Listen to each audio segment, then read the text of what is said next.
Welcome to Classics You Slept Through. This is Bram Stoker's Dracula, chapters 15 through 20.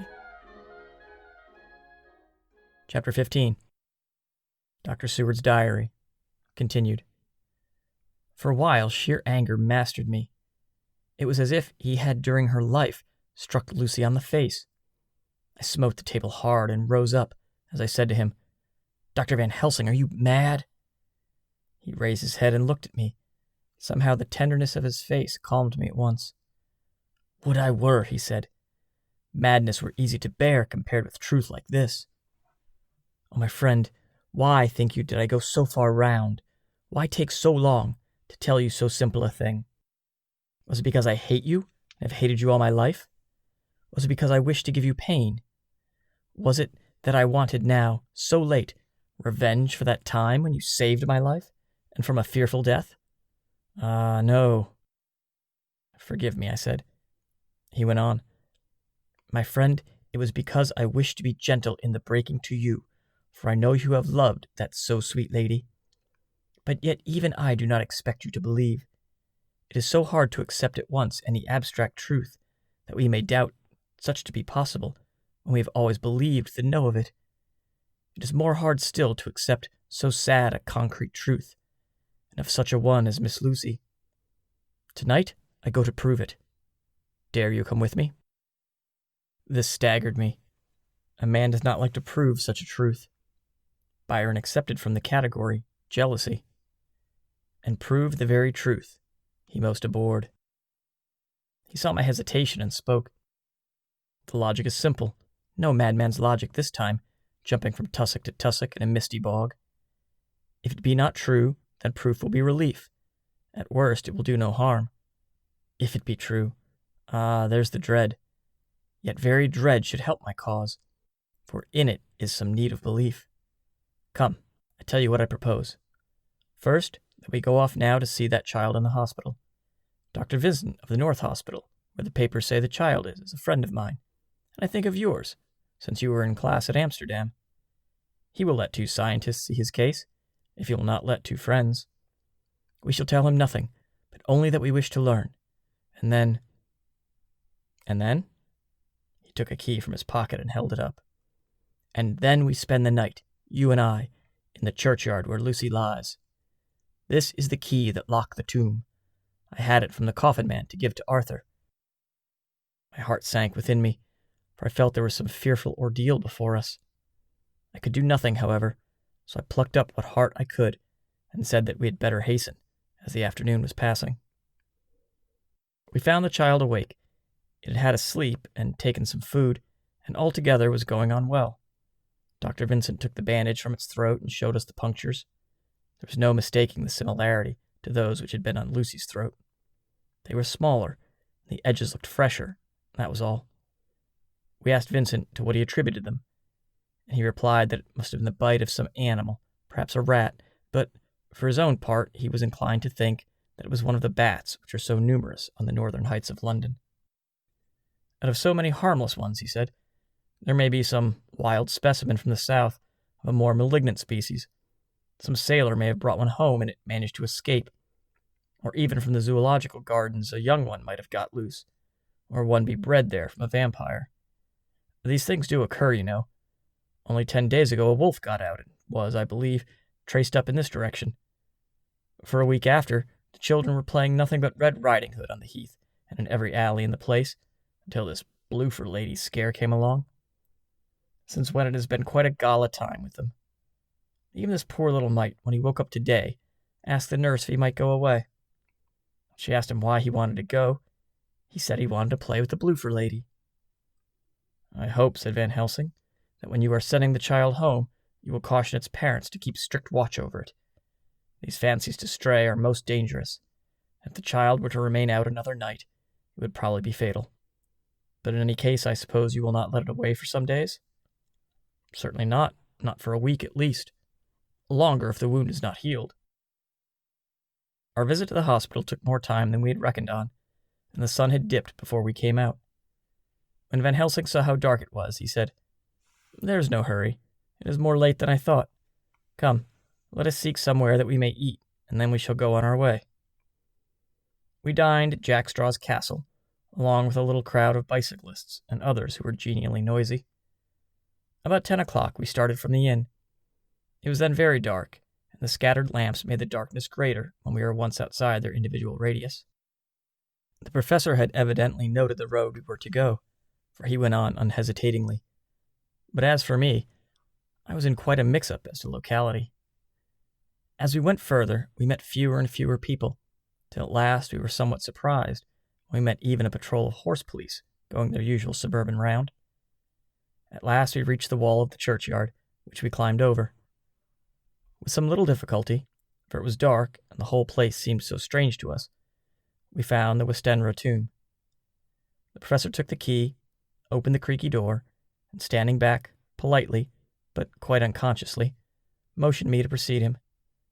There was a delicious irony in the offer, and the courtliness of giving preference on such a ghastly occasion. My companion followed me quickly, and cautiously drew the door to, after carefully ascertaining the lock was a falling and not a spring one. In the latter case, we should have been in a bad plight. Then he fumbled in his bag, and taking out a matchbox and a piece of candle, proceeded to make a light. The tomb in the daytime, and when wreathed with fresh flowers, had looked grim and gruesome enough, but now, some days afterwards, when the flowers hung lank and dead, their whites turning to rust and their greens to browns, when the spider and the beetle had resumed their accustomed dominance, when time-discolored stone and dust-encrusted mortar and rusty dank iron and tarnished brass and clouded silver plating gave back the feeble glimmer of a candle, the effect was more miserable and sordid than could have been imagined. It conveyed irresistibly the idea that life, animal life, was not the only thing which could pass away. Van Helsing went about his work systematically, holding his candle so that he could read the coffin plates, and holding it that the sperm dropped in white patches which congealed as they touched the metal. He made assurance of Lucy's coffin. Another search in his bag, and he took out a turn screw. "What are you going to do?" I asked. "To open the coffin. You shall yet be convinced." Straightway he began taking out the screws, and finally lifted off the lid, showing the casing of lead beneath. The sight was almost too much for me. It seemed to be as much an affront to the dead as it would have been to have stripped off her clothing in her sleep whilst living. I actually took hold of his hand to stop him. He only said, "You shall see," and again fumbling in his bag, took out a tiny fret saw. Striking the turn screw through with a swift downward stab, which made me wince, he made a small hole, which was, however, big enough to admit the point of the saw. I had expected a rush of gas from the weak old corpse. We doctors, who have had to study our dangers, have been accustomed to such things, and I drew back toward the door. But the professor never stopped for a moment. He sawed down a couple of feet along one side of the lead coffin, and then across and down the other side. Taking the edge of the loose flange, he bent it back towards the foot of the coffin, and holding up the candle into the aperture, motioned me to look. I drew near and looked. The coffin was empty. It was certainly a surprise to me. It gave me a considerable shock, but Van Helsing was unmoved. He was now more sure than ever of his ground, and so emboldened to proceed in his task. "Are you satisfied now, friend John?" he asked. I felt all the dogged argumentativeness of nature awake within me as I answered him. "I'm satisfied that Lucy's body's not in that coffin, but that only proves one thing." "And what is that, friend John?" "That it's not there." "That's good logic," he said, "so far as it goes. But how can you, account for it not being there?" "Perhaps a body snatcher," I suggested. "Some of the undertaker's people may have stolen it." I felt that I was speaking folly, and yet it was the only real cause which I could suggest. The professor sighed. "Ah, well," he said, "we must have more proof. Come with me." He put on the coffin lid again, gathered up all his things and placed them in the bag, blew out the light, and placed the candle also in the bag. We opened the door and went out. Behind us, he closed the door and locked it. He handed me the key, saying, "Will you keep it? You had better be assured." I laughed. It was not a very cheerful laugh, I'm bound to say, as I motioned him to keep it. "Key is nothing," I said. There may be duplicates, and anyhow, it's not difficult to pick a lock of that kind." He said nothing, but put the key in his pocket. Then he told me to watch at one side of the churchyard, whilst he would watch at the other. I took up my place behind a yew tree, and I saw his dark figure move until the intervening headstones and trees hid it from my sight. It was a lonely vigil. Just after I'd taken my place, I heard a distant clock strike 12, and in time came 1 and 2. I was chilled and unnerved, angry with the professor for taking me on such an errand, with myself for coming. I was too cold and too sleepy to be keenly observant, not sleepy enough to betray my trust, so altogether I had a dreary, miserable time. Suddenly, as I turned round, I thought I saw something like a white streak moving between 2 dark yew trees at the side of the churchyard, farthest from the tomb. At the same time, a dark mass moved from the professor's side of the ground and hurriedly went towards it. Then I too moved, but I had to go round headstones and railed off tombs, and I stumbled over graves. The sky was overcast, and somewhere far off an early cock crew. A little way off, beyond a line of scattered juniper trees, which marked the pathway to the church, a white, dim figure flitted in the direction of the tomb. The tomb itself was hidden by trees, and I could not see where the figure disappeared. I heard the rustle of actual movement where I had first seen the white figure, and coming over, found the professor holding in his arms a tiny child. When he saw me, he held it out to me and said, "Are you satisfied now?" "No," I said, in a way that I felt was aggressive. "Do you not see the child?" "Yes, it's a child, but who brought it here? And is it wounded?" I asked. "We shall see," said the professor. And with one impulse, we took our way out of the churchyard, he carrying the sleeping child. When we'd got some distance away, we went into a clump of trees and struck a match and looked at the child's throat. It was without a scratch or scar of any kind. "Was I right?" I asked triumphantly. "We were just in time," said the professor thankfully. We now had to decide what we were to do with the child, and so consulted about it. If we were to take it to a police station, we should have to give some account of our movements during the night. At least, we should have had to make some statement as to how we had come to find the child. So finally, we decided that we would take it to the heath, and when we heard a policeman coming, would leave it where he would not fail to find it. We would then seek our way home as quickly as we could. All fell out well. At the edge of Hampstead Heath, we heard a policeman's heavy tramp, and laying the child on the pathway, we waited and watched until he saw it as he flashed his lantern to and fro. We heard his exclamation of astonishment, and then we went away silently. By good chance, we got a cab near the Spaniards and drove to town. I cannot sleep, so I make this entry, but I must try to get a few hours' sleep, as Van Helsing is to call for me at noon. He insists that I shall go with him on another expedition. 27 September. It was 2:00 before we found a suitable opportunity for our attempt. The funeral held at noon was all completed, and the last stragglers of the mourners had taken themselves lazily away when, looking carefully from behind a clump of alder trees, we saw the sexton lock the gate after him. We knew then that we were safe till morning, did we desire it, but the professor told me that we should not want more than an hour at most. Again I felt that horrid sense of the reality of things, in which any effort of imagination seemed out of place, and I realized distinctly the perils of the law which we were incurring in our unhallowed work. Besides, I felt it was also useless. Outrageous as it was to open a leaden coffin to see if a woman dead nearly a week were really dead, it now seemed the height of folly to open the tomb again when we knew, from the evidence of our own eyesight, that the coffin was empty. I shrugged my shoulders, however, and rested silent, for Van Helsing had a way of going on his own road, no matter who remonstrated. He took the key, opened the vault, and again courteously motioned me to proceed.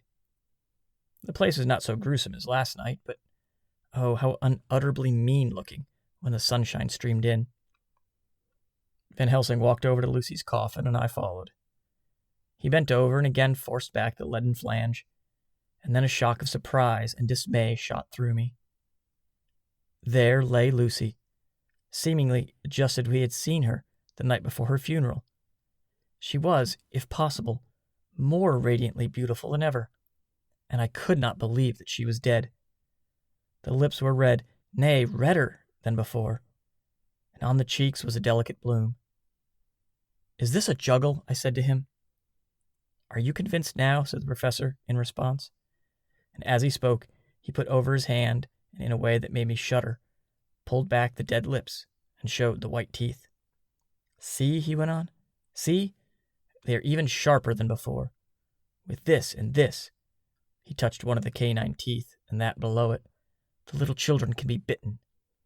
Are you of belief now, friend John?" Once more, argumentative hostility woke within me. I could not accept such an overwhelming idea as he suggested. So, with an attempt to argue, of which I was even at the moment ashamed, I said, "She may have been placed here since last night." "Indeed? Is that so? And by whom?" "I do not know. Someone has done it." "And yet she has been dead 1 week. Most peoples in that time would not look so." I had no answer for this, so was silent. Van Helsing did not seem to notice my silence. At any rate, he showed neither chagrin nor triumph. He was looking intently at the face of the dead woman, raising the eyelids and looking at the eyes, and once more opening the lips and examining the teeth. Then he turned to me and said, "Here, there is one thing which is different from all recorded. Here is some dual life that is not as common. She was bitten by the vampire when she was in a trance, sleepwalking." "Oh, you start. You do not know that, friend John? But you shall know it all later. And in a trance he could best come to take more blood. In trance she died, and in trance she is undead too.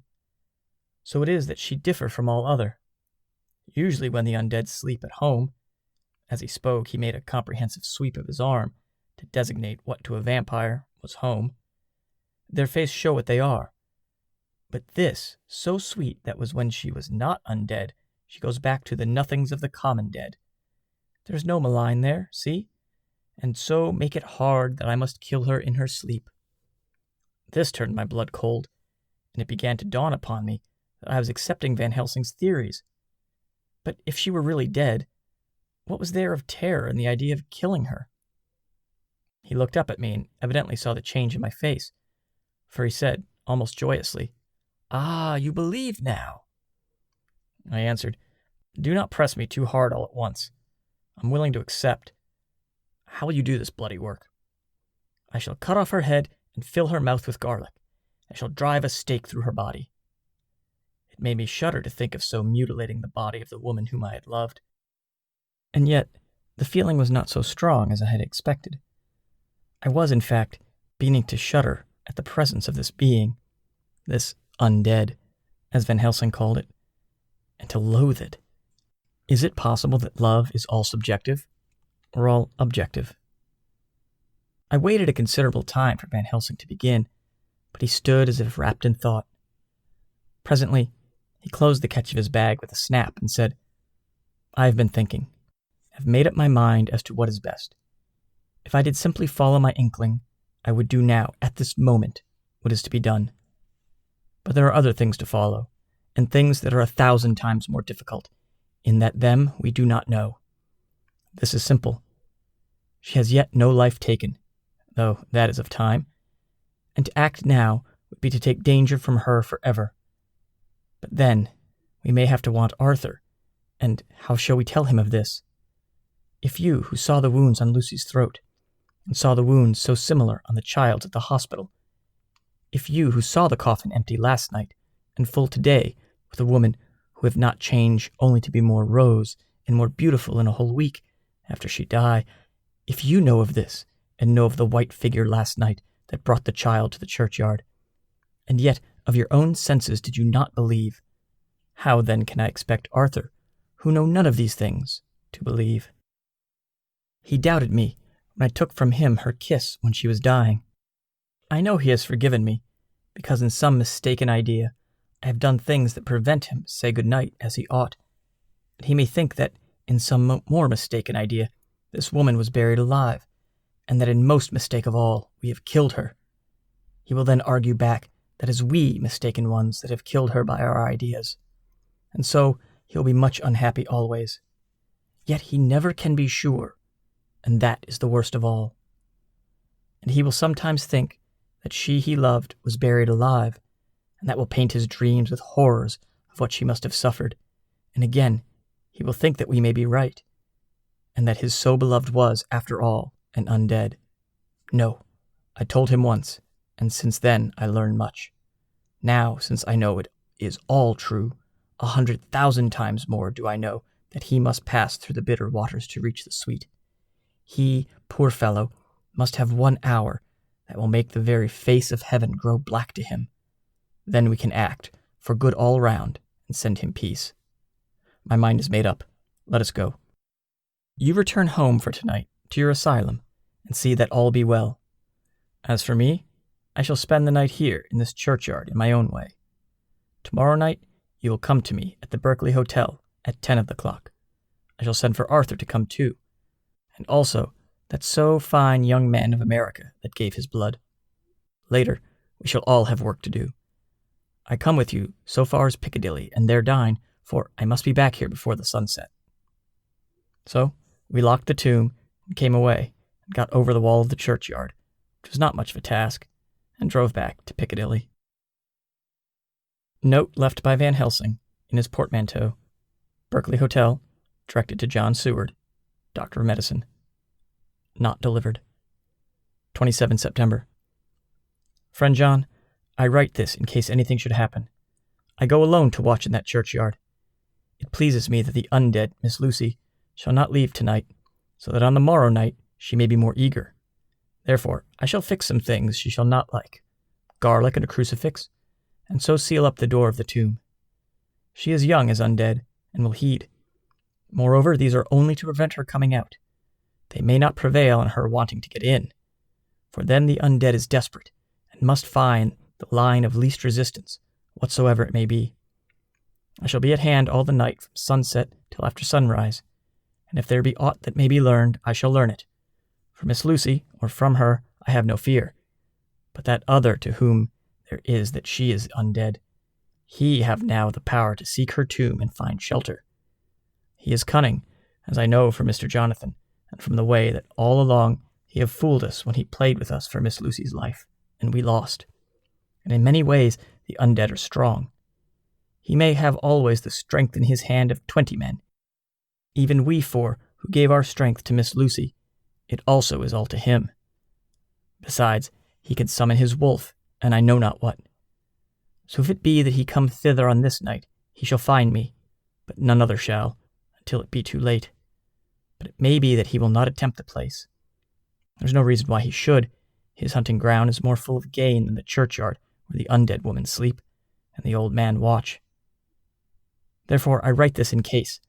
Take the papers that are with this, the diaries of Harker and the rest, and read them, and then find this great undead, and cut off his head, and burn his heart, or drive a stake through it, so that the world may rest from him. If it be so, farewell. Van Helsing. Dr. Seward's Diary, 28 September. It is wonderful what a good night's sleep will do for one. Yesterday I was almost willing to accept Van Helsing's monstrous ideas, but now they seem to start out lurid before me as outrages on common sense. I have no doubt that he believes it all. I wonder if his mind can have become in any way unhinged. Surely there must be some rational explanation for all these mysterious things. Is it possible that the professor can have done it himself? He is so abnormally clever that if he went off his head, he would carry out his intent with regard to some fixed idea in a wonderful way. I'm loath to think it, and indeed it would be almost as great a marvel as the other to find that Van Helsing was mad, but anyhow I shall watch him carefully. I may get some light on the mystery. 29 September. Morning. Last night, at a little before 10 o'clock, Arthur and Quincy came into Van Helsing's room. He told us all that he wanted us to do, but especially addressing himself to Arthur, as if our wills were centered in his. He began by saying that he hoped we would all come with him too, for, he said, there is a grave duty to be done there. You were doubtless surprised at my letter? This query was directly addressed to Lord Godalming. I was. It rather upset me for a bit. There has been so much trouble around my house of late that I could do without any more. I have been curious, too, as to what you mean. Quincy and I talked it over, but the more we talked, the more puzzled we got. Till now, I can say for myself that I'm about up a tree as to any meaning about anything." "Me too," said Quincy Morris laconically. "Oh," said the professor, "then you are near the beginning, both of you, than your friend John here, who has to go a long way back before he can even get so far as to begin." It was evident that he recognized my return to my old doubting frame of mind without my saying a word. Then, turning to the other two, he said with intense gravity, "I want your permission to do what I think good this night. It is, I know, much to ask, and when you know what it is I propose to do, you will know, and only then, how much. Therefore, may I ask that you promise me in the dark, so that afterwards, though you may be angry with me for a time, I must not disguise from myself the possibility that such may be, you shall not blame yourselves for anything." "Well, that's frank, anyhow," broke in Quincy. "I'll answer for the professor. I don't quite see his drift, but I swear he's honest, and that's good enough for me." "Thank you, sir," said Van Helsing proudly. "I have done myself the honor of counting you one trusting friend, and such an endorsement is dear to me." He held out a hand, which Quincy took. Then Arthur spoke out. "Dr. Van Helsing, I don't quite like to buy a pig in a poke, as they say in Scotland. If it be anything which my honor as a gentleman or my faith as a Christian is concerned, I cannot make such a promise. If you can assure me that what you intend does not violate either of these two, then I give my consent at once, though for the life of me I cannot understand what you're driving at." "I accept your limitation," said Van Helsing, "and all I ask of you is that if you feel it necessary to condemn any act of mine, you will first consider it well and be satisfied that it does not violate your reservations." "Agreed," said Arthur. "That's only fair. And now that the poor parleys are over, may I ask what it is we are to do?" "I want you to come with me, to come in secret, to the churchyard at Kingstead." Arthur's face fell as he said in an amazed sort of way, "Where poor Lucy is buried?" The professor bowed. Arthur went on, "And when there?" "To enter the tomb." Arthur stood up. "Professor, are you in earnest, or is it some monstrous joke?" "Pardon me, I see that you are in earnest." He sat down again, but I could see that he sat firmly and proudly, as one who is on his dignity. There was silence until he asked again, "And when in the tomb?" "To open the coffin." "This is too much," he said, angrily rising again. "I'm willing to be patient in all things that are reasonable, but in this desecration of the grave of one who—" He fairly choked with indignation. The professor looked pityingly at him. "If I could spare you one pang, my poor friend," he said, "God knows I would. But this night our feet must tread in thorny paths, or later and forever the feet you love must walk in paths of flame." Arthur looked up with a set white face and said, "Take care, sir, take care." "Would it not be well to hear what I have to say?" said Van Helsing. "And then you will at least know the limit of my purpose. Shall I go on?" "Well, that's fair enough," broke in Morris. After a pause, Van Helsing went on, evidently with effort. "Miss Lucy is dead, is it not so? Yes, then there can be no wrong to her. But if she be not dead—" Arthur jumped to his feet. "Good God," he cried, "what do you mean? Has there been any mistake? Has she been buried alive?" He groaned in anguish that not even hope could soften. "I did not say she was alive, my child. I did not think it. I go no further than to say she might be undead." "Undead? Not alive? What do you mean? Is this all a nightmare, or what is it?" "There are mysteries which men can only guess at, which age by age they may solve only in part. Believe me, we are now on the verge of one. But I have not done. May I cut off the head of dead Miss Lucy?" "Heavens and earth, no!" cried Arthur in a storm of passion. "Not for the wide world will I consent to any mutilation of her dead body. Dr. Van Helsing, you try me too far. What have I done to you that you should torture me so? What did that poor sweet girl do that you should want to cast such dishonor on her grave? Are you mad that you speak such things? Or am I mad to listen to them? Don't dare to think of any such desecration. I shall not give my consent to anything you do. I have a duty to do in protecting her grave from outrage, and by God, I shall do it." Van Helsing rose up from where he had been all the time seated and said, gravely and sternly.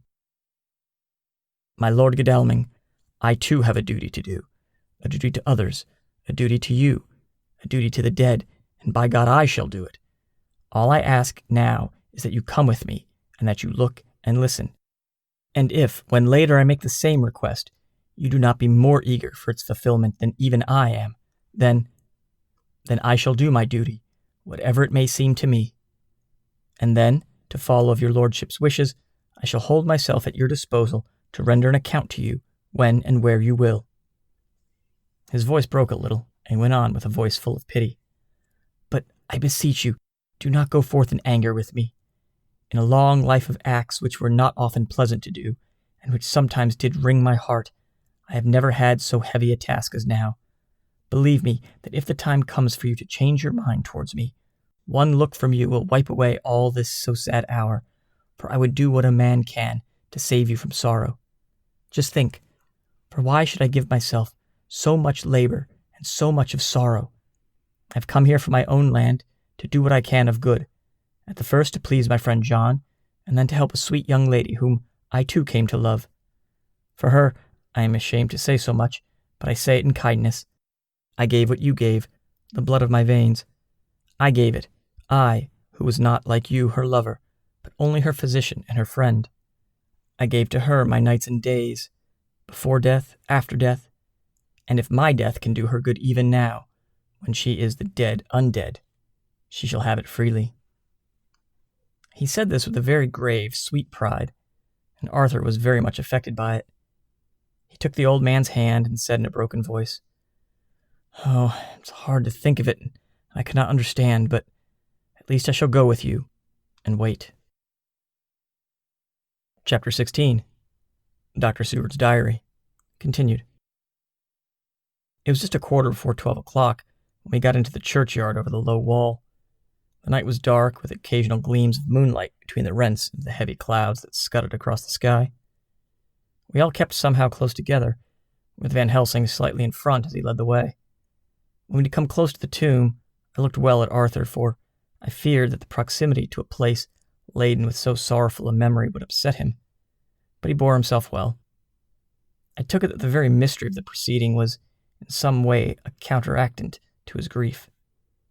The professor unlocked the door, and seeing a natural hesitation amongst us for various reasons, solved the difficulty by entering first himself.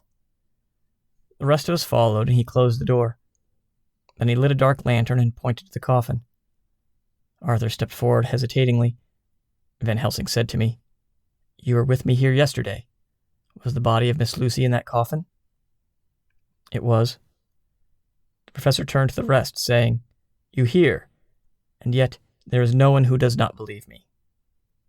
He took his screwdriver and again took off the lid of the coffin. Arthur looked on, very pale but silent. When the lid was removed, he stepped forward. He evidently did not know that there was a leaden coffin, or at any rate had not thought of it. When he saw the rent in the lead, the blood rushed to his face for an instant, but as quickly fell away again, so that he remained of a ghastly whiteness.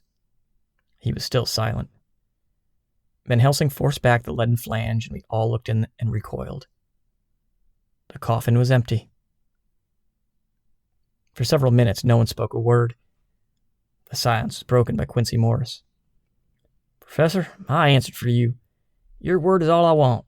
I wouldn't ask such a thing ordinarily. I wouldn't so dishonor you as to imply doubt, but this is a mystery that goes beyond any honor or dishonor. Is this your doing? I swear to you by all that I hold sacred that I have not removed nor touched her. What happened was this.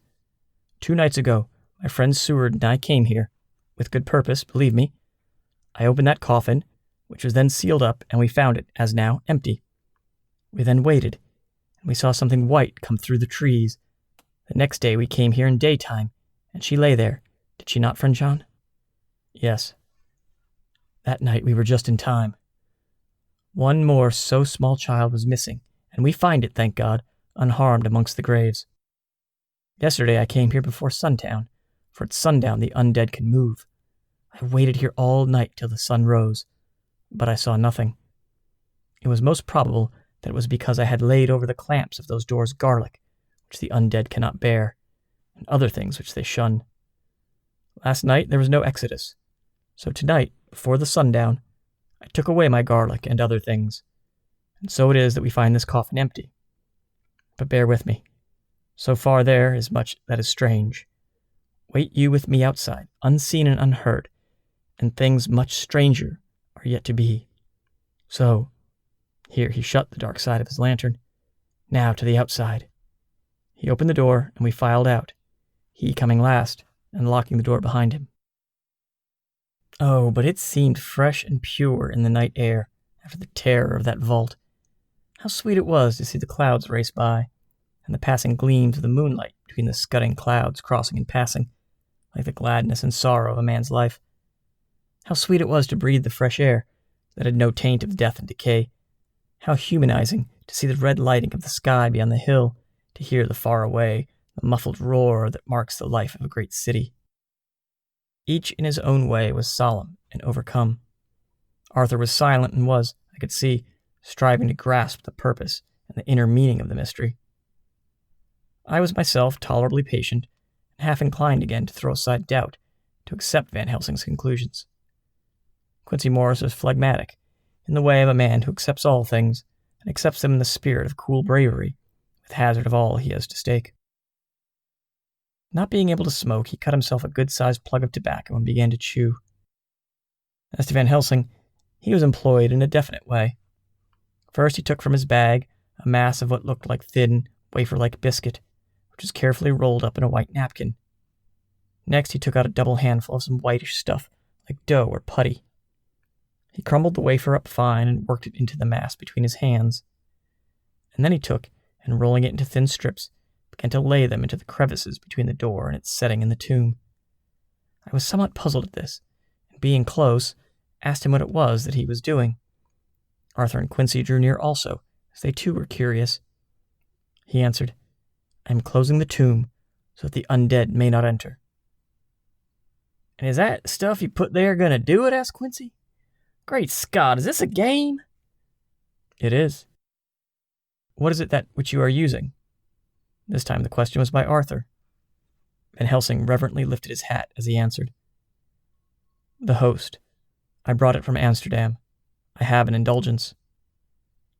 It was an answer that appalled the most skeptical of us, and we felt individually that in the presence of such earnest purpose as the professor's, a purpose which could thus use to him the most sacred of things, it was impossible to distrust. In respectful silence, we took the places assigned to us close round the tomb, but hidden from the sight of anyone approaching. I pitied the others, especially Arthur. I had myself been apprenticed by my former visits to this watching horror, and yet I, who had up until an hour ago repudiated the proofs, felt my heart sink within me. Never did the tombs look so ghastly white. Never did cypress or yew or juniper seem the embodiment of funeral gloom. Never did tree or grass wave or rustle so ominously. Never did bough creak so mysteriously, and never did the faraway howling of dogs send such a woeful presage through the night. There was a long spell of silence, a big, aching void, and then from the professor, a keen shh. He pointed, and far down the avenue of yews we saw a white figure advance, a dim, white figure which held something dark at its breast. The figure stopped. At the moment, a ray of moonlight fell upon the masses of driving clouds, and showed in startling prominence a dark-haired woman, dressed in the cerements of the grave. We could not see the face, for it was bent down over what we saw to be a fair-haired child. There was a pause, and a sharp little cry, such as a child gives in sleep, or a dog as it lies before the fire and dreams. We were starting forward, but the professor's warning hand, seen by us as he stood behind a yew tree, kept us back. And then as we looked, the white figure moved forward again. It was now near enough for us to see clearly, and the moonlight still held. My own heart grew cold as ice. I could hear the gasp of Arthur as we recognized the features of Lucy Westenra. Lucy Westenra, but yet how changed. The sweetness was turned to adamantine, heartless cruelty, and the purity to voluptuous wantonness. Van Helsing stepped out, and obedient to his gesture, we all advanced too. The four of us ranged in a line before the door of the tomb. Van Helsing raised his lantern and drew the slide.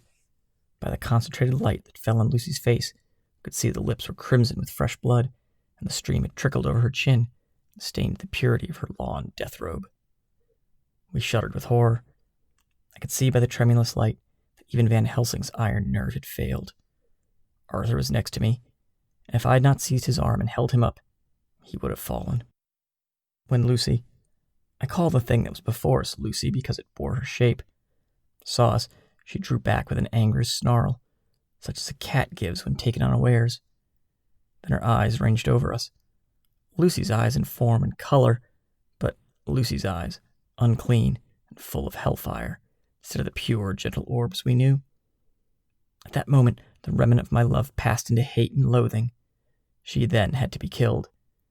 I could have done it with savage delight. As she looked, her eyes blazed with unholy light, and the face became wreathed with a voluptuous smile. Oh God, how it made me shudder to see it.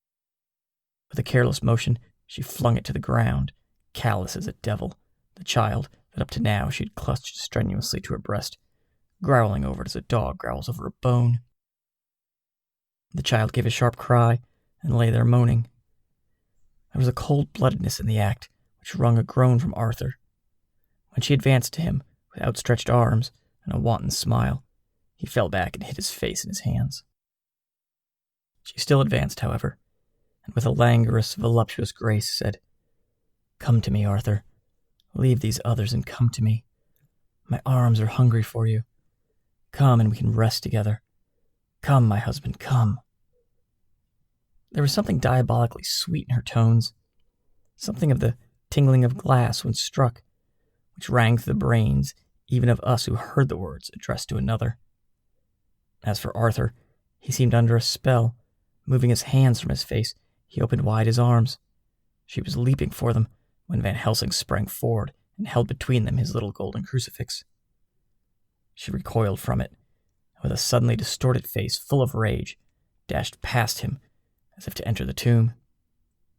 When within a foot or two of the door, however, she stopped, as if arrested by some irresistible force. Then she turned, and her face was shown in the clear burst of moonlight and by the lamp, which had now no quiver from Van Helsing's iron nerves. Never did I see such baffled malice on a face, and never, I trust, shall ever such be seen again by mortal eyes. The beautiful color became livid, the eyes seemed to throw out sparks of hellfire, the brows were wrinkled as though the folds of the flesh were the coils of Medusa's snakes, and the lovely blood-stained mouth grew to an open square, as in the passion masks of Greek and Japanese. If ever a face meant death, if looks could kill, we saw it at that moment. And so, for full half a minute, which seemed an eternity, she remained between the lifted crucifix and the sacred closing of her means of entry.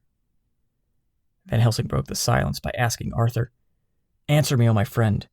Am I to proceed in my work?" Arthur threw himself on his knees, hid his face in his hands as he answered, "Do as you will, friend, do as you will. There can be no horror like this evermore." And he groaned in spirit. Quincy and I simultaneously moved towards him and took his arms. We could hear the click of the closing lantern as Van Helsing held it down. Coming close to the tomb, he began to remove from the chinks some of the sacred emblem which he had placed there. We all looked on in horrified amazement as we saw, when he stood back, the woman, with a corporeal body as real at that moment as our own, pass in through the interstice where scarce a knife blade could have gone. We all felt a glad sense of relief when we saw the professor calmly restoring the strings of putty to the edges of the door. When this was done, he lifted the child and said, "Come now, my friends. We can do no more till tomorrow. There's a funeral at noon, so here we shall all come before long after that. The friends of the dead will all be gone by 2, and when the sexton lock the gate, we shall remain. Then there is more to do, but not like this of tonight. As for the little one, he is not much harm. By tomorrow night he shall be well. We shall leave him where the police will find him, as on the other night, and then to home." Coming close to Arthur, he said, "My friend Arthur, you have had a sore trial, but after, when you look back, you will see how it was necessary. You are now in the bitter waters, my child. By this time tomorrow you will, please God, have passed them, and have drunk of the sweet waters, so do not mourn over much. Till then, I shall not ask you to forgive me." Arthur and Quincy came home with me, and we tried to cheer each other on the way. We had left the child in safety and were tired, so we all slept with more or less reality of sleep. 29 September, night. A little before 12 o'clock, we three, Arthur, Quincy Morris, and myself, called for the professor. It was odd to notice that by common consent, we had all put on black clothes. Of course, Arthur wore black, for he was in deep mourning, but the rest of us wore it by instinct. We got to the churchyard by 1:30 and strolled about, keeping out of official observation, so that when the gravediggers had completed their task, and the sexton, under the belief that everyone had gone, had locked the gate, we had the place all to ourselves. Van Helsing, instead of his little black bag, had with him a long leather one, something like a cricketing bag. It was manifestly of fair weight. When we were alone, and had heard the last of the footsteps die out up the road, we silently, and as if by ordered intention, followed the professor to the tomb. He unlocked the door, and we entered, closing it behind us. Then he took from his bag the lantern, which he lit, and also 2 wax candles, which, when lighted, he stuck by melting their own ends on other coffins, so that they might give light sufficient to work by. When he again lifted the lid off Lucy's coffin, we all looked, Arthur trembling like an aspen, and saw that the body lay there in all its death beauty. But there was no love in my own heart, nothing but loathing for the foul thing which had taken Lucy's shape without her soul. I could see even Arthur's face grow hard as he looked. Presently he said to Van Helsing, "Is this really Lucy's body, or only a demon in her shape?" "It is her body, and yet not it. But wait a minute, and you all see her as she was and is." She seemed like a nightmare of Lucy as she lay there, the pointed teeth, the blood-stained and voluptuous mouth, which it made one shudder to see, the whole carnal and unspiritual appearance, seeming like a devilish mockery of Lucy's sweet purity. Van Helsing, with his usual methodicalness, began taking the various contents from his bag and placing them ready for use. First he took out a soldering iron and some plumbing solder, and then a small oil lamp which gave out, when lit in the corner of the tomb, gas, which burned at fierce heat with a blue flame. Then his operating knives, which he placed to hand, and last a round wooden stake, some 2½ or 3 inches thick and about 3 feet long. One end of it was hardened by charring in the fire and was sharpened to a fine point. With this stake came a heavy hammer, such as in households is used in the coal cellar for breaking the lumps. To me, a doctor's preparations for work of any kind are stimulating and bracing, but the effect of these things on both Arthur and Quincy was to cause them a sort of consternation. They both, however, kept their courage and remained silent and quiet. When all was ready, Van Helsing said, "Before we do anything, let me tell you this. It is out of the lore and experience of the ancients, and of all those who have studied the powers of the undead. When they become such, there comes with the change the curse of immortality. They cannot die, but must go on age after age, adding new victims and multiplying the evils of the world, for all that die from the preying of the undead become themselves undead and prey on their kind. And so the circle goes on, ever widening, like as the ripples from a stone thrown in the water. Friend Arthur, if you had met that kiss, which you know of before poor Lucy died, or again last night when you opened your arms to her, you would, in time, when you had died, become Nosferatu, as they call it in Eastern Europe, and would all the time make more of those undeads that have so filled us with horror. The career of this so unhappy dear lady is but just begun. Those children whose blood she suck are not yet so much the worse, but if she live on, undead, more and more they lose their blood, and by her power over them they come to her, and so she draw their blood with that so wicked mouth. But if she die in truth, then all cease, tiny wounds of the throat disappear, and they go back to their plays, unknowing ever of what had been. But the most blessed of all, when this now undead be made to rest as true dead, then the soul of the poor lady whom we love shall again be free.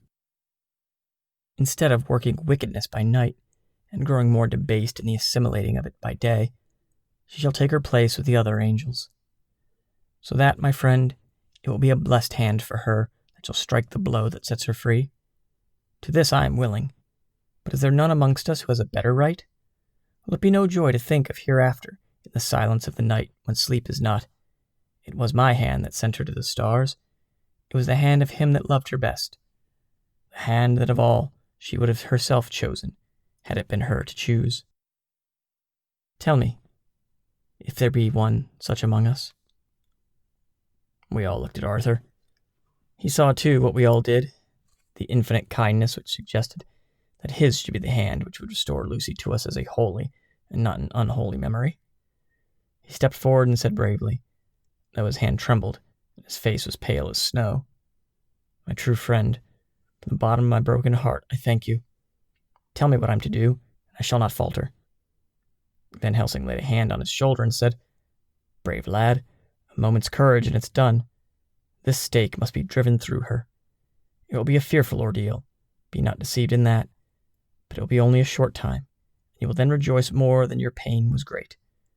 From this grim tomb you will emerge as though you tread on air, but you must not falter once you have begun. Only think that we, your true friends, are round you, and that we pray for you all the time."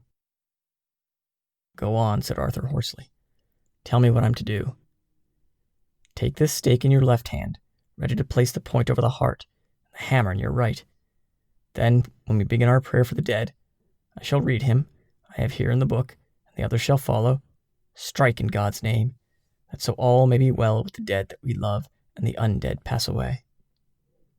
Arthur took the stake and the hammer, and when once his mind was set on action, his hands never trembled nor even quivered. Van Helsing opened his missal and began to read, and Quincy and I followed as well as we could. Arthur placed the point over the heart. I looked, and I could see its dint in the white flesh. Then he struck with all his might. The thing in the coffin writhed, and a hideous, blood-curdling screech came from the opened red lips. The body shook and quivered and twisted in wild contortions. The sharp white teeth champed till the lips were cut, and the mouth was smeared with a crimson foam. But Arthur never faltered. He looked like a figure of Thor as his untrembling arm rose and fell, driving deeper and deeper the mercy-bearing stake, whilst the blood from the pierced heart welled and spurted up around it. His face was set, and high duty seemed to shine through it. The sight of it gave us courage, so that our voices seemed to ring through the little vault. And then the writhing and quivering of the body became less. The teeth seemed to champ, and the face to quiver. Finally, it lay still. The terrible task was over. The hammer fell from Arthur's hand. He reeled and would have fallen had we not caught him. The great drops of sweat sprang from his forehead, and his breath came in broken gasps. It had indeed been an awful strain on him, and had he not been forced to this task by more than human considerations, he could never have gone through with it. For a few minutes we were so taken up with him that we did not look toward the coffin. When we did, however, a murmur of startled surprise ran from one of us to the other. We gazed so eagerly that Arthur rose, for he had been seated on the ground, and came and looked too. And then a glad, strange light broke over his face, and dispelled altogether the gloom of horror that lay upon it. There, in the coffin, lay no longer the foul thing that we had so dreaded and grown to hate. The work of her destruction was yielded as a privilege to the one best entitled to it, but Lucy, as we had seen her in life, with her face of unequaled sweetness and purity. True, that there were there, as we had seen them in life, the traces of care and pain and waste, but these were all dear to us, for they marked her truth to what we knew. One and all we felt that the holy calm that lay like sunshine over the wasted face and form was only an earthly token and symbol, the calm that was to reign forever. Van Helsing came and laid his hand on Arthur's shoulder, and said to him, "And now, Arthur, my friend, dear lad, am I not forgiven?" The reaction of the terrible strain came as he took the old man's hand in his, and raising it to his lips, pressed it and said, "Forgiven! God bless you that you have given my dear one her soul again, and me peace." He put his hands on the professor's shoulders, and laying his head on his breast, cried for a while silently, whilst we stood, unmoving. When he raised his head, Van Helsing said to him, "And now, my child, you may kiss her. Kiss her dead lips if you will, as she would have you to, if for her to choose. She is not a grinning devil now, not any more a foul thing for all eternity. No longer she is the devil's undead. She is God's true dead, whose soul is with him." Arthur bent and kissed her, and then we sent him and Quincy out of the tomb.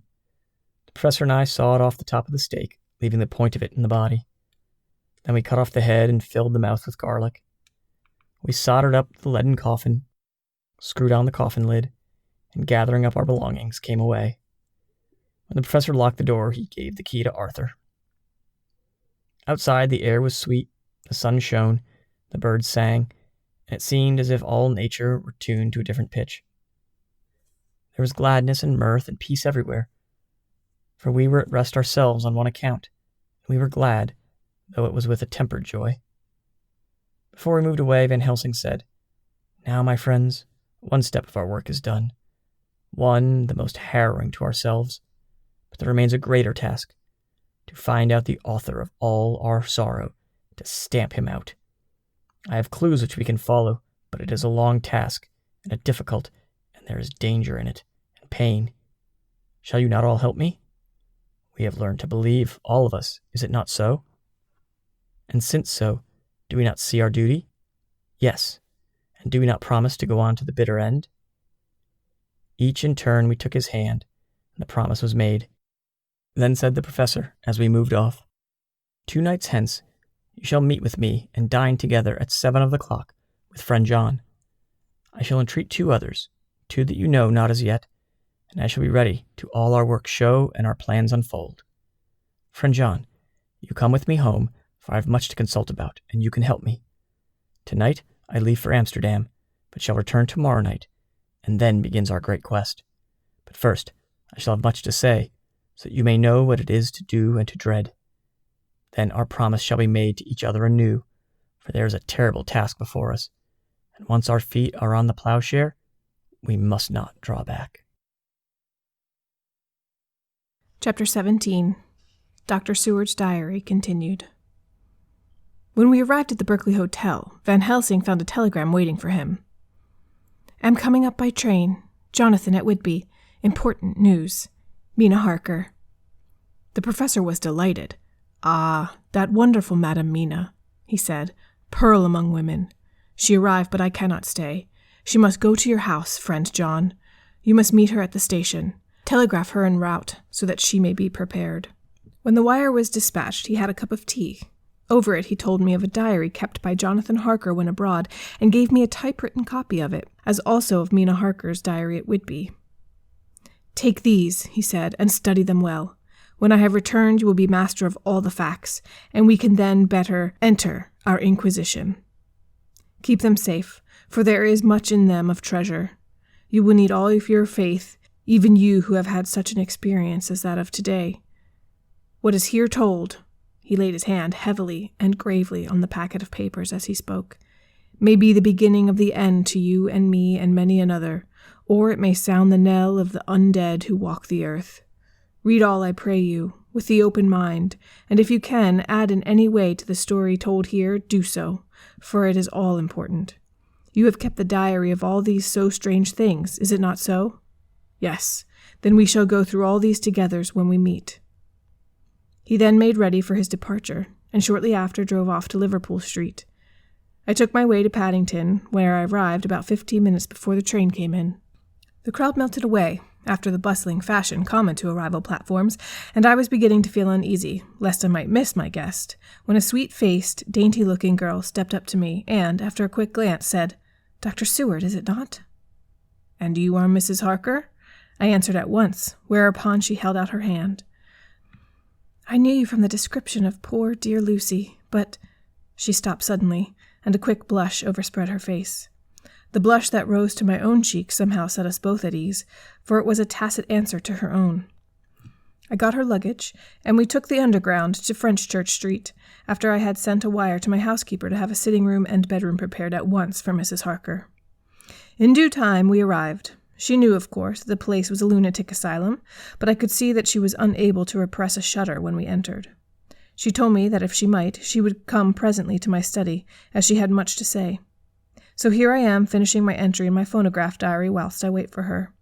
As yet, I have not had the chance of looking at the papers which Van Helsing left with me, though they lie open before me. I must get her interested in something so that I may have an opportunity of reading them. She does not know how precious time is, or what a task we have in hand. I must be careful not to frighten her. Here she is. Mina Harker's Journal, 29 September. After I had tidied myself, I went down to Dr. Seward's study, and at the door I paused a moment, for I thought I heard him talking with someone. As, however, he pressed me to be quick, I knocked at the door, and on his calling out, "Come in," I entered. To my intense surprise, there was no one with him. He was quite alone, and on the table opposite him was what I knew at once from the description to be a phonograph. I had never seen one and was much interested. "I hope I did not keep you waiting," I said, "but I stayed at the door as I heard you talking and thought there was someone with you." "Oh," he replied with a smile, "I was only entering my diary." "Your diary?" I asked him in surprise. "Yes," he answered. "I keep it in this." As he spoke, he laid his hand on the phonograph. I felt quite excited over it and blurted out, "Why, this beats even shorthand. May I hear it say something?" "Certainly," he replied with alacrity, and stood up to put it in train for speaking. Then he paused, and a troubled look overspread his face. "The fact is," he began awkwardly, "I only keep my diary in it, and as it is almost entirely, about my cases, it may be awkward.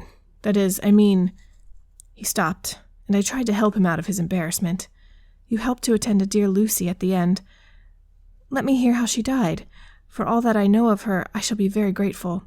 She was very, very dear to me." To my surprise, he answered with a horror-struck look on his face. "Tell you of her death? Not for the wide world!" "Why not?" I asked, for some grave, terrible feeling was coming over me. Again he paused, and I could see that he was trying to invent an excuse. At length he stammered out, "You see, I do not know how to pick out any particular part of the diary." Even while he was speaking, an idea dawned upon him, and he said with an unconscious simplicity in a different voice and with the naivety of a child, "That's quite true. Upon my honor, honest Indian." I could not but smile, at which he grimaced. "I gave myself away that time," he said. "But do you know that, although I have kept a diary for months past, it never once struck me how I was going to find any particular part of it in case I wanted to look it up.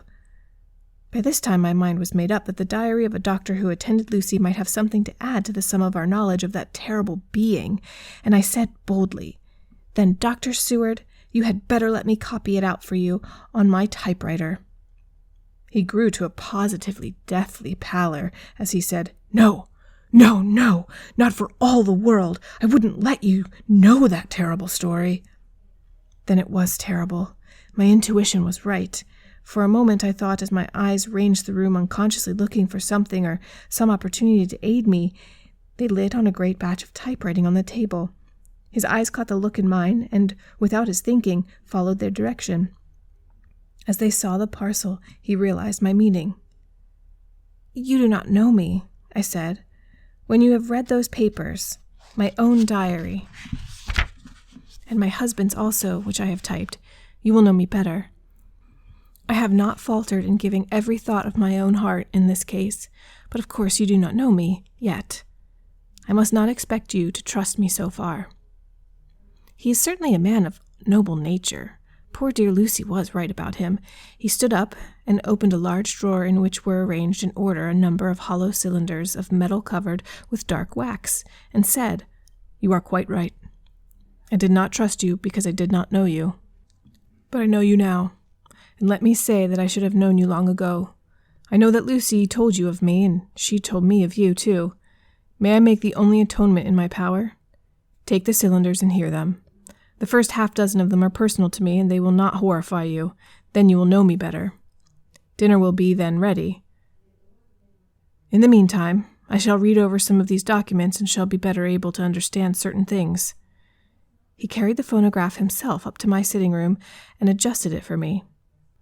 Now I shall learn something pleasant, I am sure, for it will tell me the other side of a true love episode which I know one side already. Dr. Seward's Diary, 29 September. I was so absorbed in that wonderful diary of Jonathan Harker and that of his wife that I let time run out without thinking. Mrs. Harker was not down when the maid came to announce dinner, so I said, "She is possibly tired. Let dinner wait an hour." And I went on with my work. I had just finished Mrs. Harker's diary when she came in. She looked sweetly pretty but very sad, and her eyes were flushed with crying. This somehow moved me much. Of late I have had cause for tears, God knows, but the relief of them was denied me, and now the sight of those sweet eyes brightened with recent tears went straight to my heart. So I said as gently as I could, "I greatly fear I have distressed you." "Oh, no, not distressed me," she replied, "but I have been more touched than I can say by your grief. It is a wonderful machine, but it is cruelly true. It told me in its very tones the anguish of your heart. It was like a soul crying out to Almighty God. No one must hear them spoken ever again. See, I have tried to be useful. I have copied out the words on my typewriter, and none other need now hear your heart beat as I did. No one need ever know, shall ever know," I said in a low voice. She laid her hand on mine and said very gravely, "Ah, but they must." "Must? But why?" I asked. "Because it is part of the terrible story, a part of poor dear Lucy's death and all that led to it, because in the struggle which we have before us to rid the earth of this terrible monster, we must have all the knowledge and all the help we can get. I think that the cylinders which you gave me contained more than you intended me to know, but I can see that there are in your own record many lights to this dark mystery. You will let me help, will you not? I know all up to a certain point, and I see already, through your diary only took me to the 7th of September, how poor Lucy was beset, and how her terrible doom was being wrought out. Jonathan and I have been working day and night since Professor Van Helsing saw us. He has gone to Whitby to get more information, and he will be here tomorrow to help us. We need have no secrets amongst us. Working together and with absolute trust, we can surely be stronger than if some of us were in the dark." She looked at me so appealingly, and at the same time manifested such courage and resolution in her bearing that I gave in at once to her wishes. "You shall," I said, "do as you like in the matter. God forgive me if I do wrong. There are terrible things yet to learn of, but if you have so far traveled on the road to poor Lucy's death, you will not be content, I know, to remain in the dark. Nay, the end, the very end, may give you a gleam of peace. Come, there is dinner. We must keep one another strong for what is before us. We have a cruel and dreadful task. When you have eaten, you shall learn the rest, and I shall answer any questions you ask, if there be anything which you do not understand, though it were apparent to us who were present." Mina Harker's Journal, 29 September. After dinner, I came with Dr. Seward to his study.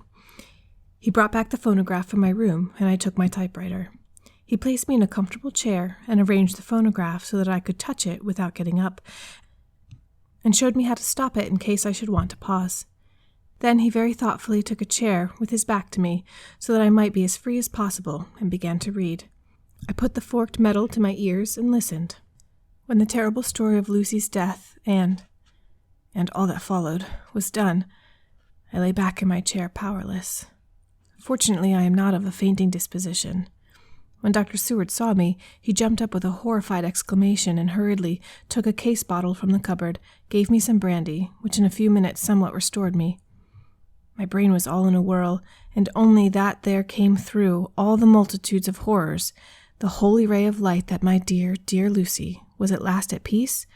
I do not think I could have borne it without making a scene.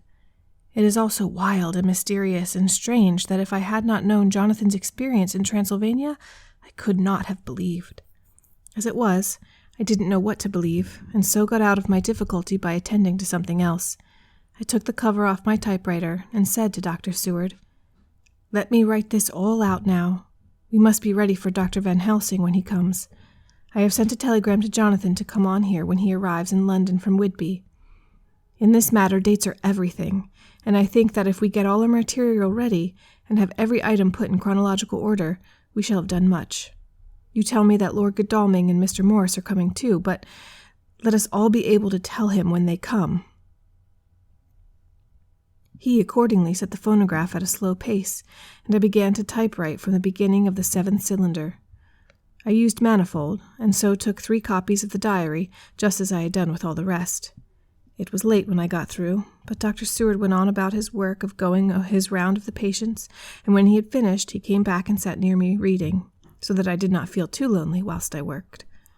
How good and thoughtful he is. The world seems full of good men, even if there are monsters in it.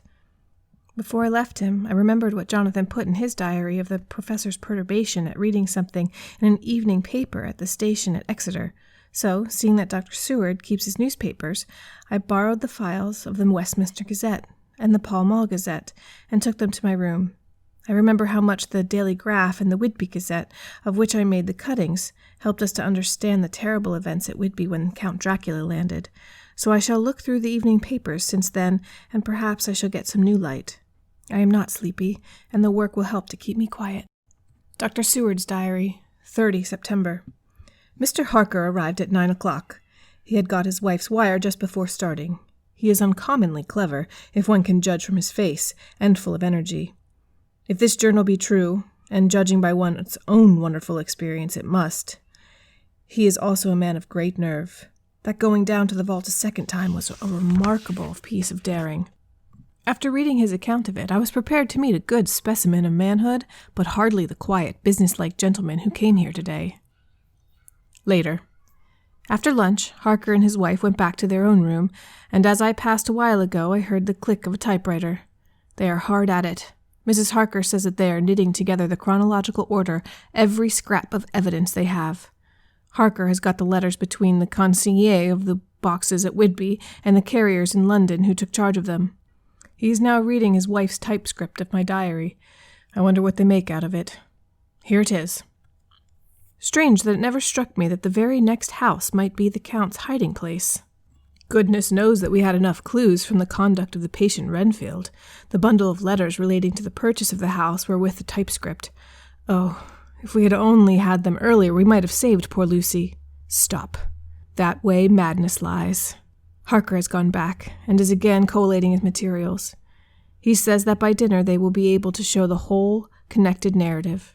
He thinks that in the meantime I should see Renfield, as hitherto he has been sort of an index to the coming and going of the Count.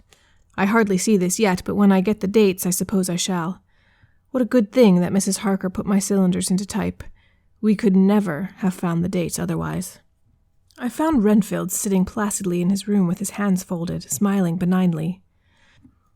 At the moment, he seemed as sane as anyone I ever saw. I sat down and talked with him on a lot of subjects, all of which he treated naturally. He then, of his own accord, spoke of going home, a subject he has never mentioned to my knowledge during his sojourn here.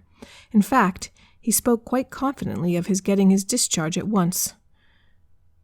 I believe that had I not had the chat with Harker and read the letters and the dates of his outbursts, I should have been prepared to sign for him a letter after a brief time of observation. As it is, I am darkly suspicious. All those outbreaks were in some way linked with the proximity of the Count. What then does this absolute contentment mean? Can it be that his instinct is satisfied as to the vampire's ultimate triumph? Stay. He is himself Zoophagous. And in his wild ravings outside the chapel door of the deserted house, he always spoke of Master. This all seems confirmation of our idea. However, after a while I came away. My friend is just a little too sane at present to make it safe to probe him too deep with questions. He might begin to think, and then. So I came away. I mistrust these quiet moods of his, so I have given the attendant a hint to look closely after him and to have a straight waistcoat ready in case of need. Jonathan Harker's Journal, 29 September, in train to London. When I received Mr. Billington's courteous message that he would give me any information in his power, I thought it best to go down to Whitby and make, on the spot, such inquiries as I wanted. It was now my object to trace that horrid cargo of the Count's to its place in London. Later, we may be able to deal with it.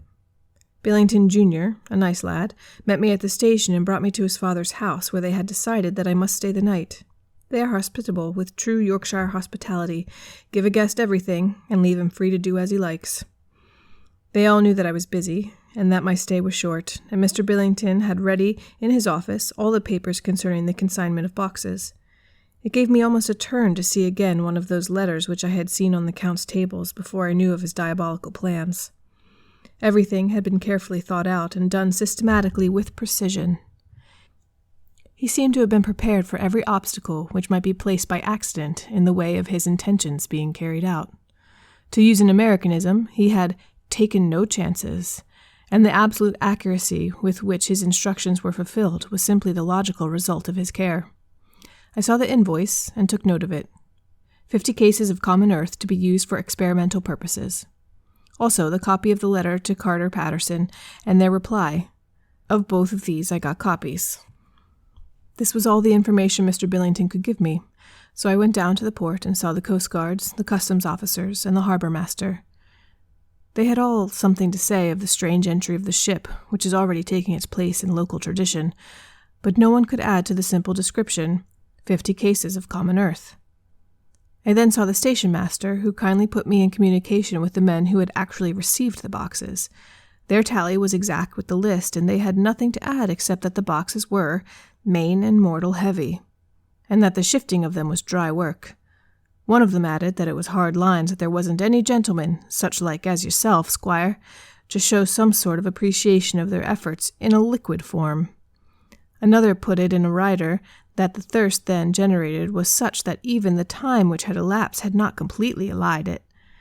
Needless to add, I took care, before leaving, to lift forever and adequately this source of reproach. 30 September. The station master was good enough to give me a line to his old companion, the station master at King's Cross, so that when I arrived in the morning I was able to ask him about the arrival of the boxes. He, too, put me at once in communication with the proper officials, and I saw that their tally was correct with the original invoice. The opportunities of acquiring an abnormal thirst had been here limited. A noble use of them had, however, been made, and again I was compelled to deal with the result in an ex post facto manner. From thence I went on to Carter Patterson's central office, where I met with the utmost courtesy. They looked up the transaction in their day-book and letter-book, and at once telephoned to their King's Cross office for more details. By good fortune, the men who did the teaming were waiting for work, and the official at once sent them over, sending also by one of them the way-bill and all the papers connected with the delivery of the boxes at Carfax. Here again I found the tally agreeing exactly. The carrier's men were able to supplement the paucity of the written words with a few details. These were, I shortly found, connected almost solely with the dusty nature of the job, and of the consequent thirst engendered in the operators. On my affording an opportunity, through the medium of the currency of the realm, of the allaying at the latter period this beneficial evil, one of the men remarked, "That 'ouse, governor, is the roomiest I was ever in. Blime, it ain't been touched since 100 years, and there was dust that thick in that place that you might have slept on it without hurtin' of your bones, and the place was that neglected that you might have smelled old Jerusalem in it. But the old chapel, that took the kike, it did. Me and my mate, we thought we wouldn't never get out quick enough. Lor, I wouldn't take less nor a quid a moment to stay there after dark." Having been in the house, I could well believe him. But if he knew what I know, he would, I think, have raised his terms. Of one thing I am now satisfied, that all the boxes which arrived at Whitby from Varna in the Demeter were safely deposited in the old chapel at Carfax. There should be 50 of them there, unless any have since been removed, as from Dr. Seward's diary, I fear. I shall try to see the carter who took away the boxes from Carfax when Renfield attacked them. By following up this clue, we may learn a good deal. Later. Mina and I have worked all day, and we have put all the papers into order. Mina Harker's Journal, 30 September. I am so glad that I hardly know how to contain myself. It is, I suppose, the reaction from the haunting fear which I have had, that this terrible affair and the reopening of his old wound might act detrimentally on Jonathan. I saw him leave for Whitby with as brave a face as I could, but I was sick with apprehension. The effort has, however, done him good. He was never so resolute, never so strong, never so full of volcanic energy as at present. It is just as that dear good Professor Van Helsing said. He is true grit, and he improves under the strain that would kill a weaker nature. He came back full of life and hope and determination. We have got everything in order for tonight. I feel myself quite wild with excitement. I suppose one ought to pity anything so hunted as is the Count. That is just it. This thing is not human, not even beast. To read Dr. Seward's account of poor Lucy's death and what followed is enough to dry up the springs of pity in one's heart. Later. Lord Godalming and Mr. Morris arrived earlier than we expected. Dr. Seward was out on business and had taken Jonathan with him, so I had to see to them. It was to me a painful meeting, for it brought back all poor dear Lucy's hopes of only a few months ago. Of course they had heard Lucy speak of me, and it seemed that Dr. Van Helsing, too, has been quite blowing my trumpet, as Mr. Morris expressed it. Poor fellows, neither of them is aware that I know all about the proposals they made to Lucy. They did not quite know what to say or do, as they were ignorant of the amount of my knowledge, so they had to keep on neutral subjects. However, I thought the matter over, and came to the conclusion that the best thing I could do would be to post them in affairs right up to date. I knew from Dr. Seward's diary that they had been at Lucy's death, her real death, and that I need not fear to betray any secret before the time. So I told them as well as I could that I had read all the papers and diaries, and that my husband and I, having typewritten them, had just finished putting them in order. I gave them each a copy to read in the library. When Lord Godalming got his and turned it over, it does make a pretty good pile, he said, "Did you write all this, Mrs. Harker?" I nodded, and he went on. "I don't quite see the drift of it, but if you people are all so good and kind and have been working so earnestly and so energetically, that all I can do is to accept your beautiful ideas blindfold and try to help you. I have had one lesson already in accepting facts that should make a man humble to the last hour of his life. Besides, I know you loved my poor Lucy." Here he turned away and covered his face with his hands. I could hear the tears in his voice. Mr. Morris, with instinctive delicacy, just laid a hand for a moment on his shoulder and then walked quietly out of the room. I suppose there is something in a woman's nature that makes a man free to break down before her and express his feelings on the tender or emotional side without feeling it derogatory to his manhood, for when Lord Godalming had found himself alone with me, he sat down on the sofa and gave way utterly and openly. I sat down beside him and took his hand. I hope he didn't think it forward of me, and that if he ever thinks of it afterwards he will never have such a thought. There I wrong him. I know he never will. He is too true a gentleman. I said to him, for I could see that his heart was breaking, "I loved dear Lucy, and I know what she was to you, and what you were to her, and she and I were like sisters, and now she is gone. Will you not let me be like a sister to you in your trouble? I know what sorrows you have had, though I cannot measure the depth of them. If sympathy and pity can help in your affliction, won't you let me be of some little service, for Lucy's sake?" In an instant the poor dear fellow was overwhelmed with grief. It seemed to me that all that he had of late been suffering in silence found a vent at once. He grew quite hysterical, and raising his open hands, beat his palms together in a perfect agony of grief. He stood up and then sat down again, and the tears rained down his cheeks. I felt an infinite pity for him and opened my arms unthinkingly. With a sob he laid his head on my shoulder and cried like a wearied child, whilst he shook with emotion. We women have something of the mother in us that makes us rise above smaller matters when the mother spirit is invoked. I felt this big, sorrowing man's head resting on me as though it were that of a baby that some day may lie upon my bosom, and I stroked his hair as though he were my own child. I never thought at the time how strange it all was. After a little bit his sobs ceased, and he raised himself with an apology, though he made no disguise of his emotion. He told me that for days and nights past, weary days and sleepless nights, he had been unable to speak with anyone as a man must speak in his time of sorrow, and there was no woman whose sympathy could have been given to him, or with whom, owing to the terrible circumstance with which his sorrow was surrounded, he could speak freely. "I know now how I suffered," he said as he dried his eyes, "but I do not know even yet, and none other can ever know, how much your sweet sympathy has been to me today. I shall know better in time, and believe me that, though I am not ungrateful now, my gratitude will grow with my understanding. You will let me be like a brother, will you not, for all our lives, for dear Lucy's sake?" "For dear Lucy's sake," I said as we clasped hands. "Aye, and for your own sake," he added, "for if a man's esteem and gratitude are ever worth the winning, you have won mine today.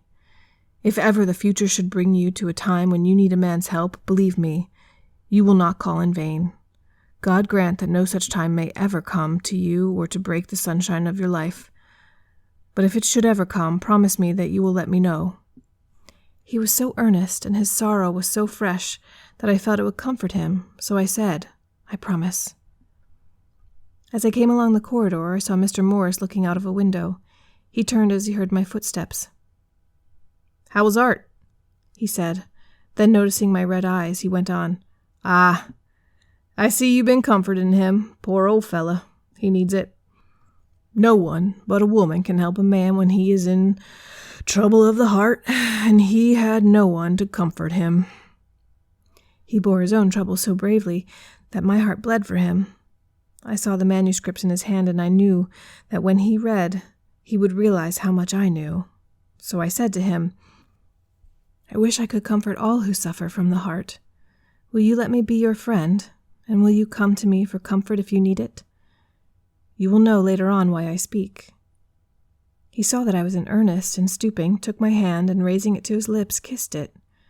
It seemed but poor comfort to so brave and unselfish a soul, and impulsively I bent over and kissed him.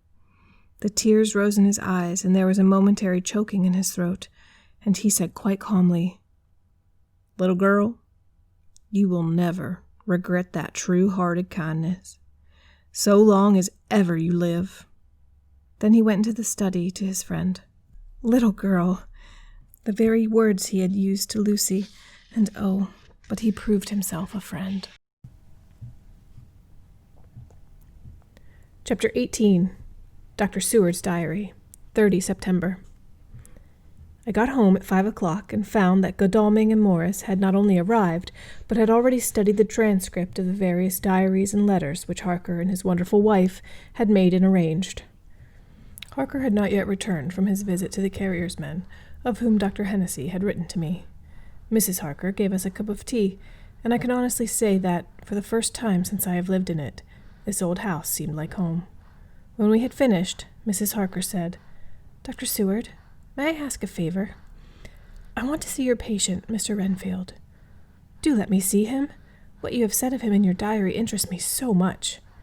She looked so appealing and so pretty that I could not refuse her, and there was no possible reason why I should, so I took her with me. When I went into the room, I told the man that a lady would like to see him, to which he simply answered, "Why?" "She is going through the house and wants to see everyone in it," I answered. "Oh, very well," he said. "Let her come in, and by all means, but just wait a minute till I tidy up the place." His method of tidying up was peculiar. He simply swallowed all the flies and spiders in the boxes before I could stop him. It was quite evident that he feared, or was jealous of, some interference. When he had got through his disgusting task, he asked cheerfully, "Let the lady come in," and sat down on the edge of his bed with his head down, but with his eyelids raised so that he could see her as she entered. For a moment, I thought that he might have some homicidal intent. I remembered how quiet he had been just before he attacked me in my own study, and I took care to stand where I could seize him at once if he attempted to make a spring at her. She came into the room with an easy gracefulness which would at once command the respect of any lunatic, for easiness is one of the qualities mad people most respect. She walked over to him, smiling pleasantly, and held out her hand. "Good evening, Mr. Renfield," she said. "You see, I know you, for Dr. Seward has told me of you." He made no reply, but eyed her all over intently with a set frown on his face. This look gave way to one of wonder, which merged in doubt. Then, to my intense astonishment, he said, "You're not the girl that the doctor wanted to marry, are you? You can't be, you know, for she's dead." Mrs. Harker smiled sweetly as she replied, "Oh, no, I have a husband of my own, to whom I was married before I ever saw Dr. Seward, or he me. I am Mrs. Harker. Then what are you doing here? My husband and I are staying on a visit with Dr. Seward. Then don't stay. But why not? I thought that this style of conversation might not be pleasant to Mrs. Harker, any more than it was to me, so I joined in. How do you know I wanted to marry anyone? His reply was simply contemptuous, given in a pause in which he turned his eyes from Mrs. Harker to me, instantly turning them back again. What an asinine question! I don't see that at all, Mr. Renfield, said Mrs. Harker, at once championing me. He replied to her with as much courtesy and respect as he had shown contempt to me. You will, of course, understand, Mrs. Harker, that when a man is so loved and honored as our host is, everything regarding him is of intense interest to our little community. Dr. Seward is loved not only by his household and his friends, but even by his patients, who, being some of them hardly in mental equilibrium, are apt to distort causes and effects. Since I myself have been an inmate of a lunatic asylum, I cannot but notice that the sophistic tendencies of some of its inmates lean towards the errors of non-causa and ignoratio elenchi. I positively opened my eyes at this new development. Here was my own pet lunatic, the most pronounced of his type that I had ever met with, talking elemental philosophy, and with the manner of a polished gentleman. I wonder if it was Mrs. Harker's presence which had touched some chord in his memory, if this new phase was spontaneous, or in any way due to her unconscious influence. She must have some rare gift or power. We continued to talk for some time, and seeing that he was seemingly quite reasonable, she ventured, looking at me questioningly as she began, to lead him to his favorite topic. I was again astonished, for he addressed himself to the question with the impartiality of the completest sanity. He even took himself as an example when he mentioned certain things. Why, I myself am an instance of a man who had a strange belief. Indeed, it was no wonder that my friends were alarmed and insisted on my being put under control. I used to fancy that life was a positive and perpetual entity, and that by consuming a multitude of live things, no matter how low in the scale of creation, one might indefinitely prolong life. At times, I held the belief so strongly that I actually tried to take a human life. The doctor here will bear me out that on one occasion I tried to kill him for the purpose of strengthening my vital powers by the assimilation with my own body of his life through the medium of his blood, relying, of course, upon the scriptural phrase, "For the blood is the life," though, indeed, the vendor of a certain nostrum has vulgarized the truism to the very point of contempt. Isn't that true, doctor? I nodded assent, for I was so amazed that I hardly knew what to either think or say. It was hard to imagine that I had seen him eat up his spiders and flies not 5 minutes before. Looking at my watch, I saw that I should go to the station to meet Van Helsing, so I told Mrs. Harker that it was time to leave. She came at once, after saying pleasantly to Mr. Renfield, "Goodbye, and I hope I may see you often, under auspices pleasanter to yourself." To which my astonishment he replied, "Goodbye, my dear. I pray God I may never see your sweet face again. May he bless and keep you." When I went to the station to meet Van Helsing, I left the boys behind me. Poor Art seemed more cheerful than he had been since Lucy first took ill, and Quincy is more like his own bright self than he has been for many a long day. Van Helsing stepped up from the carriage with the eager nimbleness of a boy. He saw me at once and rushed up to me, saying, "Ah, friend John, how goes all? Well? So. I have been busy, for I come here to stay if need be. All affairs are settled with me, and I have much to tell. Madam Mina is with you? Yes, and her so fine husband. And Arthur and my friend Quincy, they are with you too?" As I drove to the house, I told him of what had passed, and of how my own diary had come to be of some use through Mrs. Harker's suggestion, at which the professor interrupted me. "Ah, that wonderful Madam Mina. She has man's brains, a brain that a man should have, were he much gifted, and a woman's heart. The good God fashioned her for a purpose, believe me, when he made that so good combination. Friend John, up to now fortune has made that woman of help to us. After tonight she must not have to do with this so terrible affair. It is not good that she run a risk so great. We men are determined, nay, are we not pledged, to destroy this monster. But it is no part for a woman. Even if she be not harmed, her heart may fail her, and in her so much and so many horrors. And hereafter she may suffer, both in waking from her nerves and in sleep from her dreams. And besides, she is so young, woman, and not so long married. There may be other things to think of sometime, if not now. You tell me she has wrote all, then she must consult with us, but tomorrow she may say goodbye to this work, and we go alone. I agreed heartily with him, and then I told him that we had found in his absence that the house which Dracula had bought was the very next one to my own. He was amazed, and a great concern seemed to come to him. "Oh, that we had known it before," he said, "for then we might have reached him in time to save poor Lucy. However, the milk that is spilt cries not out afterwards, as you say. We shall not think of that, but go on our way to the end." Then he fell into a silence that lasted till we entered my own gateway. Before we went to prepare for dinner, he said to Mrs. Harker, "I am told, Madam Mina, by my friend John, that you and your husband have put up in the exact order all things that have been up to this moment." "Not up to this moment, Professor," she said impulsively, "but up to this morning." "But why not up to now? We have seen hitherto how good light all the little things have been made, and we have told our secrets, and yet no one who has told is the worse for it." Mrs. Harker began to blush, and taking a paper from her pockets, she said, "Dr. Van Helsing, will you read this and tell me if it must go in? It is my record of today. I, too, have seen the need of putting down at present everything, however trivial, but there is little in this except what is personal. Must it go in?"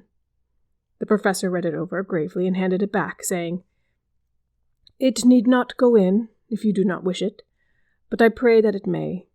It can but make your husband love you the more, and all of us, your friends, more honor you, as well as more esteem and love." She took it back with another blush and a bright smile. And so now, up to this very hour, all the records we have are complete and in order. The professor took away one copy to study after dinner, and before our meeting, which is fixed for 9 o'clock, the rest of us have already read everything. So when we meet in the study, we shall all be informed as to facts, and we can arrange our plan of battle with this terrible and mysterious enemy. Mina Harker's Journal, 30 September. When we met in Dr. Seward's study 2 hours after dinner, which had been at 6 o'clock, we unconsciously formed a sort of board or committee. Professor Van Helsing took the head of the table, to which Dr. Seward motioned him as he came into the room. He made me sit next to him on his right and asked me to act as secretary. Jonathan sat next to me. Opposite us were Lord Godalming, Dr. Seward, and Mr. Morris. Lord Godalming being next to the professor, and Dr. Seward in the center. The professor said, "I may, I suppose, take it that we are all acquainted with the facts that are in these papers." We all expressed assent, and he went on. "Then it were, I think, good that I tell you something of the kind of enemy with which we have to deal. I shall then make known to you something of the history of this man, which has been ascertained for me. So we then can discuss how we shall act, and we can take our measure according. There are such beings as vampires. Some of us have evidence that they exist. Even had we not the proof of our own unhappy experience, the teachings and the records of the past give proof enough for these sane peoples. I admit that the first I was skeptic. Were it not that through the long years I have to train myself to keep an open mind, I could not have believed until such a time as that fact thunder on my ear. See, I prove, alas! Had I known at the first what now I know? Nay, had I even guessed at him, one so precious life had been spared to many of us who did love her. But that is gone, and so we must work that other poor souls not perish, whilst we can save. The Nosferatu do not die like the bee when he sting once. He is only stronger, and being stronger, have yet more power to work evil. This vampire which is amongst us is of himself so strong in person as 20 men. He is of cunning more than mortal, for his cunning be the growth of ages, and he still the aids of necromancy, which is, as his etymology imply, the divination by the dead, and all the dead that he can come nigh to are for him at command. He is brute, and more than brute, he is devil and callous, and the heart of him is not, he can, within limitations, appear at will when and where, and in any of the forms that are to him. He can, within his range, direct the elements, the storm, the fog, the thunder. He can command all the meaner things, the rat and the owl and the bat, the moth and the fox and the wolf. He can grow and become small. He can at times vanish and become unknown. How then are we to begin our strike to destroy him? How shall we find his where? And having found it, how can we destroy? My friends, this is much. It is a terrible task that we undertake, and there may be consequence to make the brave shudder. For if we fail in this our fight, he must surely win. And then where end we? Life is nothing's. I heed him not. But to fail here is not mere life or death. It is that we become as him, that we henceforward become foul things of the night like him, without heart or conscience, preying on the bodies and the souls of those we love best. To us forever are the gates of heaven shut, for who shall open them to us again? We go on for all time, abhorred by all, a blot on the face of God's sunshine, an arrow in the side of him who died for man. But we are face to face with duty, and in such case must we shrink? For me I say no, but then I am old, and life with its sunshine, his fair places, his song of birds, his music and his love lie far behind. You others are young. Some have seen sorrow, but there are fair days yet in store. What say you? Whilst he was speaking, Jonathan had taken my hand.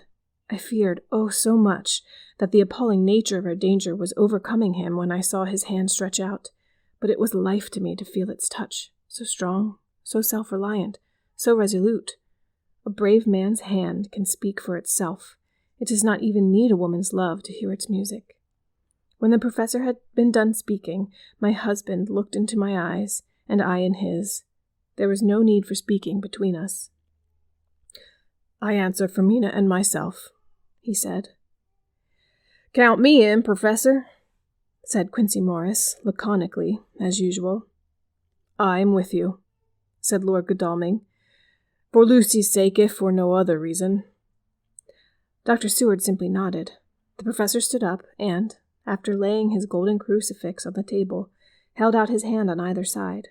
I took his right hand, and Lord Godalming his left. Jonathan held my right with his left, and stretched across to Mr. Morris. So as we all took hands, our solemn compact was made. I felt my heart icy cold, but it did not even occur to me to draw back. We resumed our places, and Dr. Van Helsing went on with a sort of cheerfulness which showed that the serious work had begun, and it was to be taken as gravely and in as businesslike a way as any other transaction of life. Well, you know what we have come to contend against, but we too are not without strength. We have on our side power of combination, a power denied to the vampire kind. We have sources of science. We are free to act and think, and the hours of the day and night are ours equally. In fact, so far as our powers extend, they are unfettered, and we are free to use them. We have self-devotion in a cause, and an end to achieve which is not a selfish one. These things are much. Now let us see how far the general powers arrayed against us are restrict, and how the individual cannot. In fine, let us consider the limitations of the vampire in general, and of this one in particular. All we have to go upon are traditions and superstitions. These do not at first appear much, but when the matter is one of life and death, nay, of more than either life or death, yet we must be satisfied. In the first place, because we have to be. No other means is at our control, and secondly, because, after all, these things, tradition and superstition, are everything. Does not the belief in vampires rest for others, though not, alas, for us, on them? A year ago, which one of us would have received such a possibility, in the midst of our scientific, skeptical, matter-of-fact 19th century? We even scouted a belief that we saw justified under our very eyes. Take it, then, that the vampire and the belief in his limitations and his cure rest, for the moment, on the same base. For let me tell you, He is known everywhere that men have been. In old Greece, in old Rome, he flourished in Germany, all over France, in India, even in the Chernosei, and in China, so far from us in all ways. There even is he, and the peoples fear him at this day. He have followed the wake of the berserker Icelander, the devil-begotten Hun, the Slav, the Saxon, the Magyar, and far then we have all we may act upon. And let me tell you that the very much of the beliefs are justified by what we have seen in our own so unhappy experience. The vampire live on and cannot die by mere passing of the time. He can flourish when that he can fatten on the blood of the living. Even more we have seen amongst us that he can grow younger, that his vital faculties grow strenuous, and seem as though they refresh themselves when his special pabulum is plenty. But he cannot flourish without this diet. He eat not as others. Even friend Jonathan, who lived with him for weeks, did never see him eat. Never. He throws no shadow. He make in the mirror no reflection, as again Jonathan observed. He has the strength of many of his hand. Witness again Jonathan when he shut the door against the wolves, and when he help him from the diligence too. He can transform his pelf to wolf, as we gather from the ship arrival in Whitby, when he tear open the dog. He can be as bat, as madman Mina saw him on the window at Whitby, and as friend John saw him fly across so near house, as my friend Quincy saw him at the window of Miss Lucy. He can come in mist, which he create. That noble ship's captain proved him of this, but from what we know the distance he can make this mist is limited, and it can only be round himself. He come on moonlight rays as elemental dust, as again Jonathan saw those sisters in the castle of Dracula. He becomes so small we ourselves saw Miss Lucy ere she was at peace, slip through a hair-breadth space at the tomb door. He can, when once he find his way, come out from anything or into anything, no matter how close it be bound or even fused up with fire, solder, as you call it. He can see in the dark. No small power is this in a world which is one half shut from the light. Ah, but hear me, though. He can do all these things, yet he is not free. Nay, he is even more prisoner than the slave of the galley and the madman in his cell. He cannot go where he lists. He who is not of nature has yet to obey some of nature's laws. Why, we know not. He may not enter anywhere at the first, unless there be someone of the household who bid him to come, though afterwards he can come as he please. His power ceases, as does that of all evil things, at the coming of the day. At only certain times he can have limited freedom. If he be not at the place whither he is bound, he can only change himself at noon, or at exact sunrise or sunset. These things are we told, and in this record of ours we have proof by inference. Thus, whereas he can do as he will within his limit, when he have his earth home, his coffin home, his hell home, the place unhallowed, as we saw when he went to the grave of the suicide at Whitby, still at other time he can only change when the time come. It is said, too, that he can only pass running water at the slack or at the flood of the tide. Then there are things which so afflict him that he has no power, as the garlic that we know of. And as for things sacred, as this symbol, my crucifix, that was amongst us even now when we resolve, to them he is nothing, but in their presence he take his place far off and silent with respect. There are others, too, which I shall tell you of, lest in our seeking we may need them. The branch of the wild rose on his coffin keep him that he move not from it. A sacred bullet fired into the coffin kill him, so that he be true dead. And as for the stake through him, we know already of its peace, or the cut-off head that giveth rest. We have seen it with our eyes. Thus, when we find the habitation of this man that was, we can confine him to his coffin and destroy him, if we obey what we know. But he is clever. I have asked my friend Arminius of Budapest University to make his record, and, from all the means that are, he tell me of what he has been. He must indeed have been that voivode Dracula, who won his name against the Turk over the great river on the very frontier of Turkeyland. If it be so, then he was no common man, for in that time, and for centuries after, he was spoken of as the cleverest and the most cunning, as well as the bravest of the sons of the land beyond the forest. That mighty brain and that iron resolution went with him to his grave, and are even now arrayed against us. The Draculas were, say Arminius, a great and noble race, though now and again were scions who were held by their coevals to have had dealings with the evil one. They learned his secrets in the Solomons against the mountains over Lake Hermanstad, where the devil claims the 10th scholar as his due. And in the records there are such words as Stregoica, witch, Ordog, and Pokal, Satan and hell. And in one manuscript this very Dracula is spoken of as vampire, which we all understand too well. There have been from the loins of this very great man and good women, and their graves make sacred the earth where alone his foulness can dwell. For it is not the least of its terrors that this evil thing is rooted deep in all good. In soil barren of holy memories it cannot rest. Whilst they were talking, Mr. Morris was looking steadily at the window, and he now got up quietly and went out of the room. There was a little pause, and then the professor went on. And now we must settle what we do. We have here much data, and we must proceed to lay out our campaign. We know from the inquiry of Jonathan that from the castle to Whitby came 50 boxes of earth, all of which were delivered at Carfax. We also know that at least some of these boxes have been removed.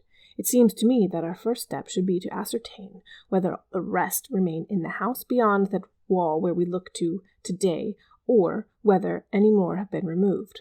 If the latter, we must trace... Here we were interrupted in a very startling way. Outside the house came the sound of a pistol shot.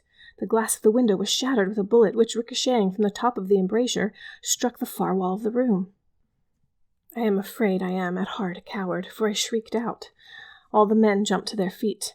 Lord Godalming flew over to the window and threw up the sash. As he did so, we heard Mr. Morris's voice without. "Sorry, I fear I have alarmed you.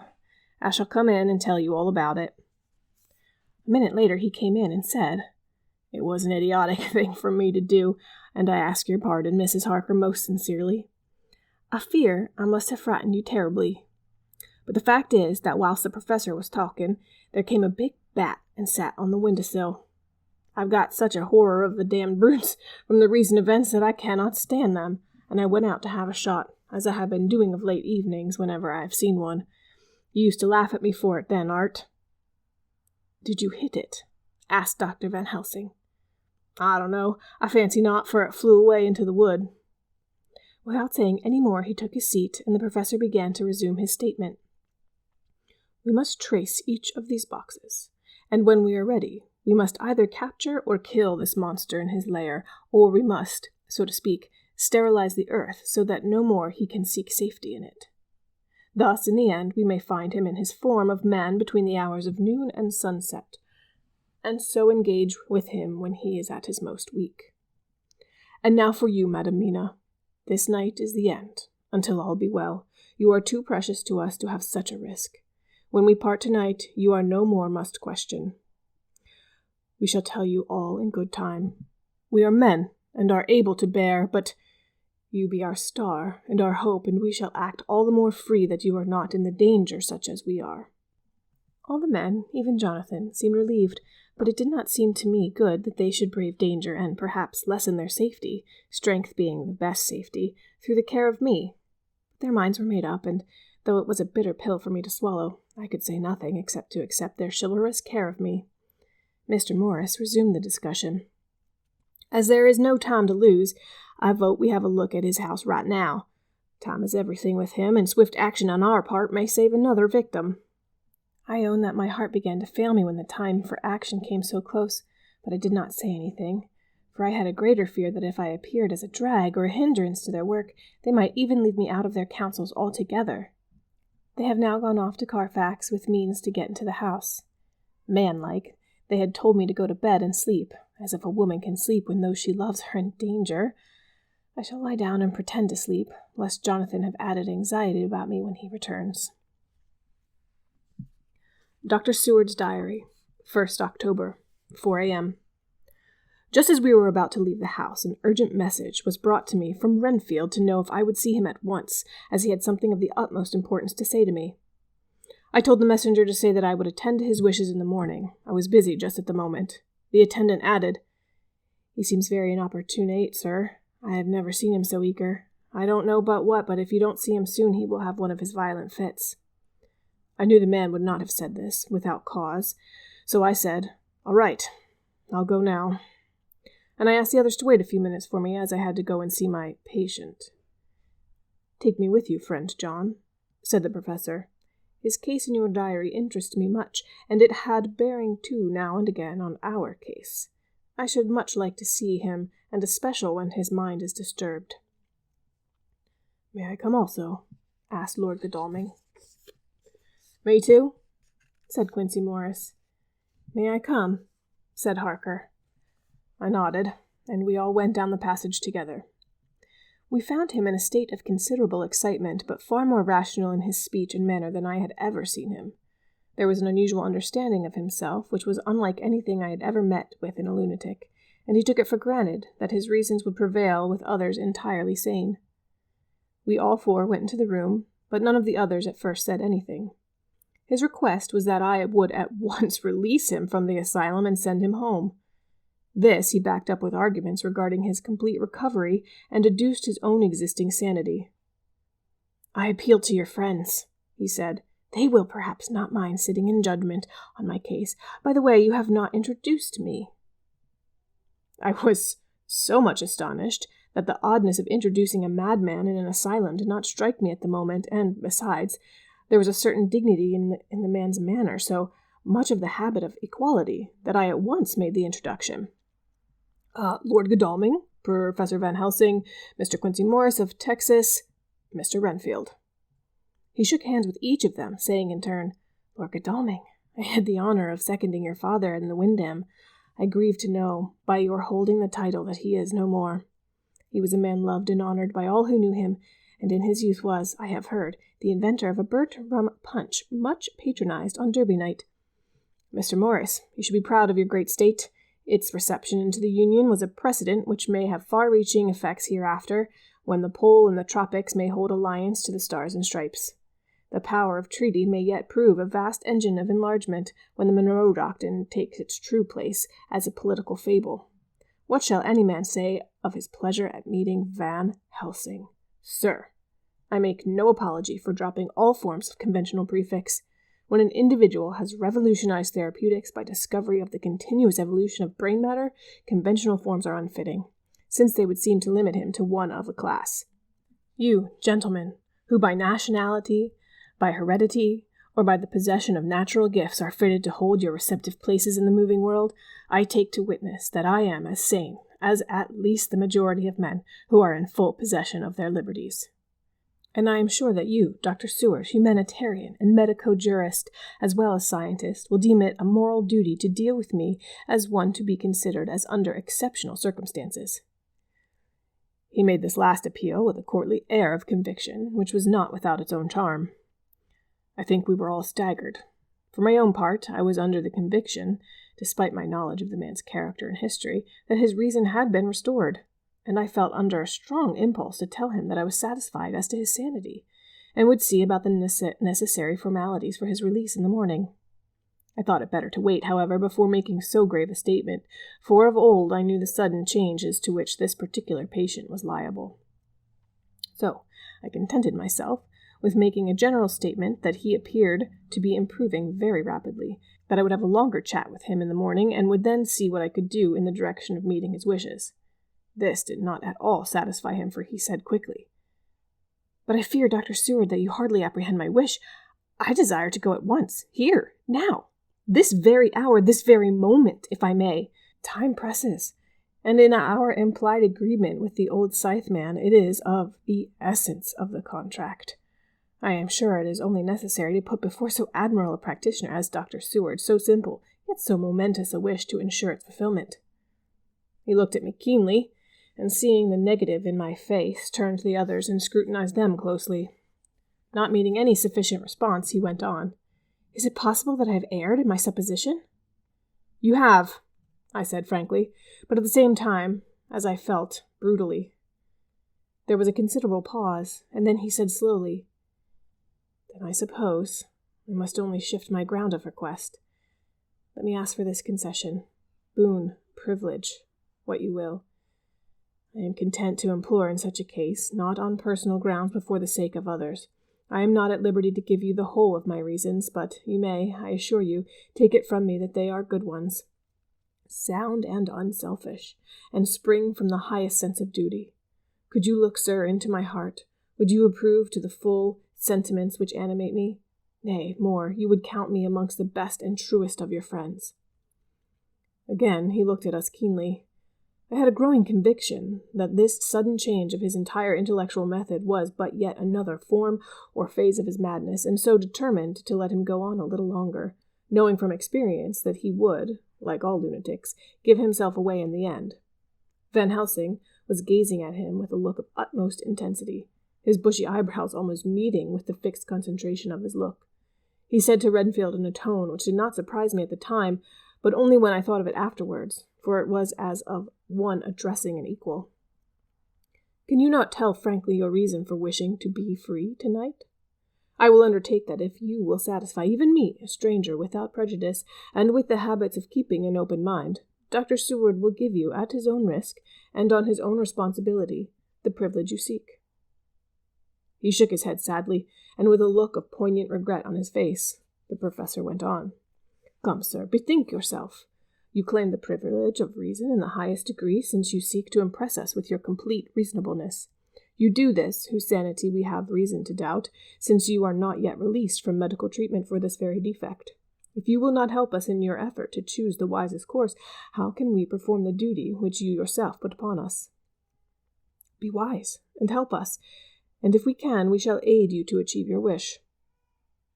He still shook his head as he said, "Dr. Van Helsing, I have nothing to say. Your argument is complete, and if I were free to speak, I should not hesitate a moment. But I am not my own master in the matter. I can only ask that you trust me. If I am refused, the responsibility does not rest with me." I thought it was now time to end the scene, which was becoming too comically grave, so I went toward the door, simply saying, "Come, my friends, we have work to do. Good night." As, however, I got near the door, a new change came over the patient. He moved towards me so quickly that for a moment I feared that he was about to make another homicidal attack. My fears, however, were groundless, for he held up his two hands imploringly and made his petition in a moving manner. He said he saw that the very access of his emotion was militating against him. By restoring us more to our old relations, he became still more demonstrative. I glanced at Van Helsing and saw my conviction reflected in his eyes, so I became a little more fixed in my manner, if not more stern, and motioned to him that his efforts were unavailing.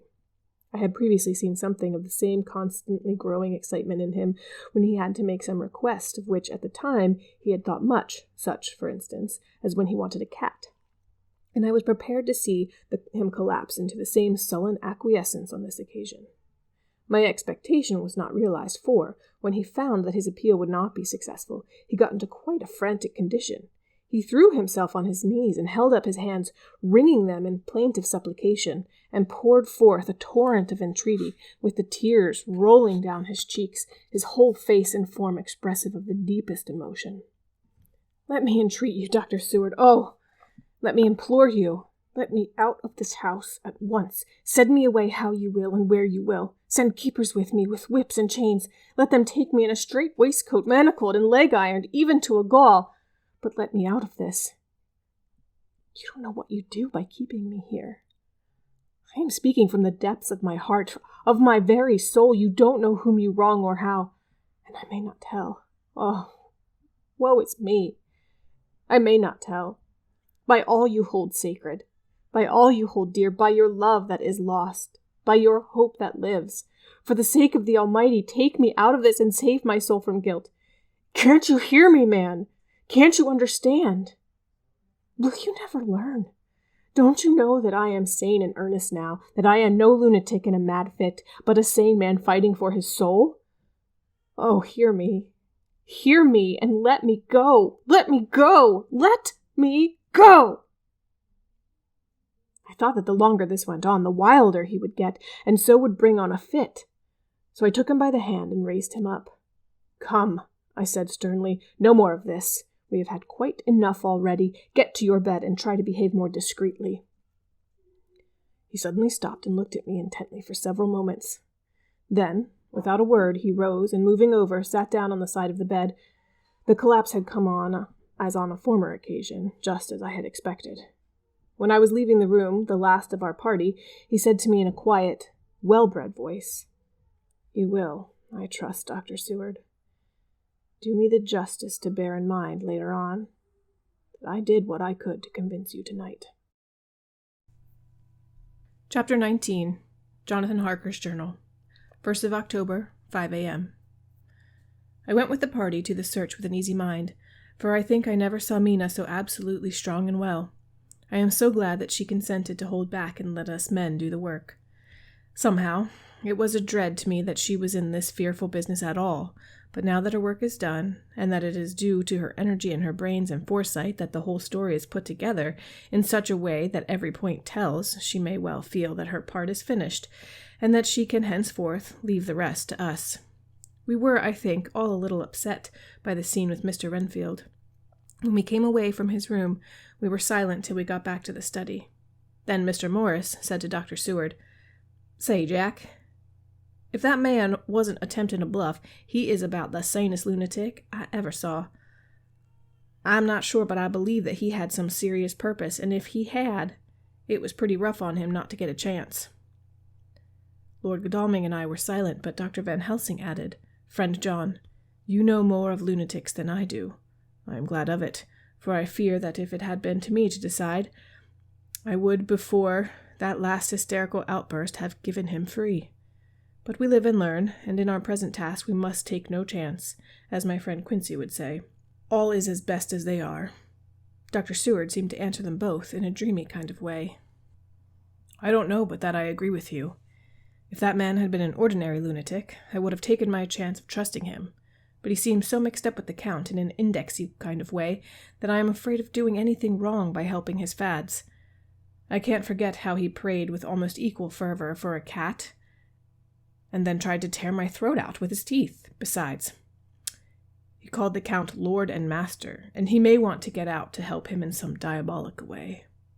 That horrid thing has the wolves and the rats and his own kind to help him, so I suppose he isn't above trying to use a respectable lunatic. He certainly did seem earnest, though. I only hope we have done what is best. These things, in conjunction with the wild work we have in hand, help to unnerve a man." The professor stepped over, and laying his hand on his shoulder, said in his grave, kindly way, "Friend John, have no fear. We are trying to do our duty in a very sad and terrible case. We can only do as we deem best. What else have we to hope for except the pity of the good God?" Lord Godalming had slipped away for a few minutes, but now he returned. He held up a little silver whistle as he remarked, "That old place may be full of rats, and if so, I've got an antidote on call." Having passed the wall, we took our way to the house, taking care to keep to the shadows of the trees and the lawn when the moonlight shone out. When we got to the porch, the professor opened his bag and took out a lot of things, which he laid on the step, sorting them in 4 little groups, evidently one for each. Then he spoke. "My friends, we are going into a terrible danger, and we need arms of many kinds. Our enemy is not merely spiritual. Remember that he has the strength of 20 men, and that though our necks and our windpipes are of the common kind, and therefore breakable or crushable, his are not amenable to mere strength. A stronger man, or a body of men more strong in all than him, can at certain times hold him, but they cannot hurt him as we can be hurt by him. We must therefore guard ourselves from his touch. Keep this near your heart." As he spoke, he lifted a little silver crucifix and held it out to me. I, being nearest to him, "Put these flowers round your neck. Here," he handed to me a wreath of withered garlic blossoms. For other enemies more mundane, this revolver and this knife, and for aid in all, these so small electric lamps, which you can fasten to your breast, and for all and above all at last, this, which we must not desecrate needless. This was a portion of sacred wafer, which he put in an envelope and handed to me.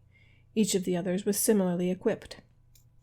"Now," he said, "Friend John, where are the skeleton keys?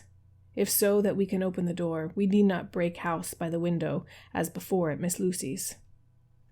Dr. Seward tried 1 or 2 skeleton keys, his mechanical dexterity as a surgeon standing him in good stead. Presently he got one to suit. After a little play back and forth, the bolt yielded, and, with a rusty clang, shot back. We pressed on the door, the rusty hinges creaked, and it slowly opened. It was startlingly like the image conveyed to me in Dr. Seward's diary of the opening of Miss Westerner's tomb. I fancied that the same idea seemed to strike the others, for with one accord they shrank back. The professor was the first to move forward and stepped into the open door. "In manus taus domine," he said, crossing himself as he passed over the threshold. We closed the door behind us, lest when we should have lit our lamps we should possibly attract attention from the road. The professor carefully tried the lock, lest we might not be able to open it from within, should we be in a hurry making our exit. Then we all lit our lamps and proceeded on our search. The light from the tiny lamps fell in all sorts of odd forms, and the rays crossed each other, or the opacity of our bodies threw great shadows. I could not for my life get away from the feeling that there was someone else amongst us. I suppose it was the recollection so powerfully brought home to me by the grim surroundings of that terrible experience in Transylvania. I think the feeling was common to us all, for I noticed that the others kept looking over their shoulders at every sound and every new shadow, just as I felt myself doing. The whole place was thick with dust. The floor was seemingly inches deep, except where there were recent footsteps, in which, on holding my lamp down, I could see marks of hobnails where the dust was cracked. The walls were fluffy with heavy dust, and in the corners were masses of spider webs, whereupon the dust had gathered till they looked like old tattered rags as the weight had torn them partly down. On a table in the hall was a great bunch of keys, with a time-yellowed label on each. They had been used several times, for on the table were several similar rents in the blanket of dust similar to that exposed when the professor lifted them. He turned to me and said, "You know this place, Jonathan.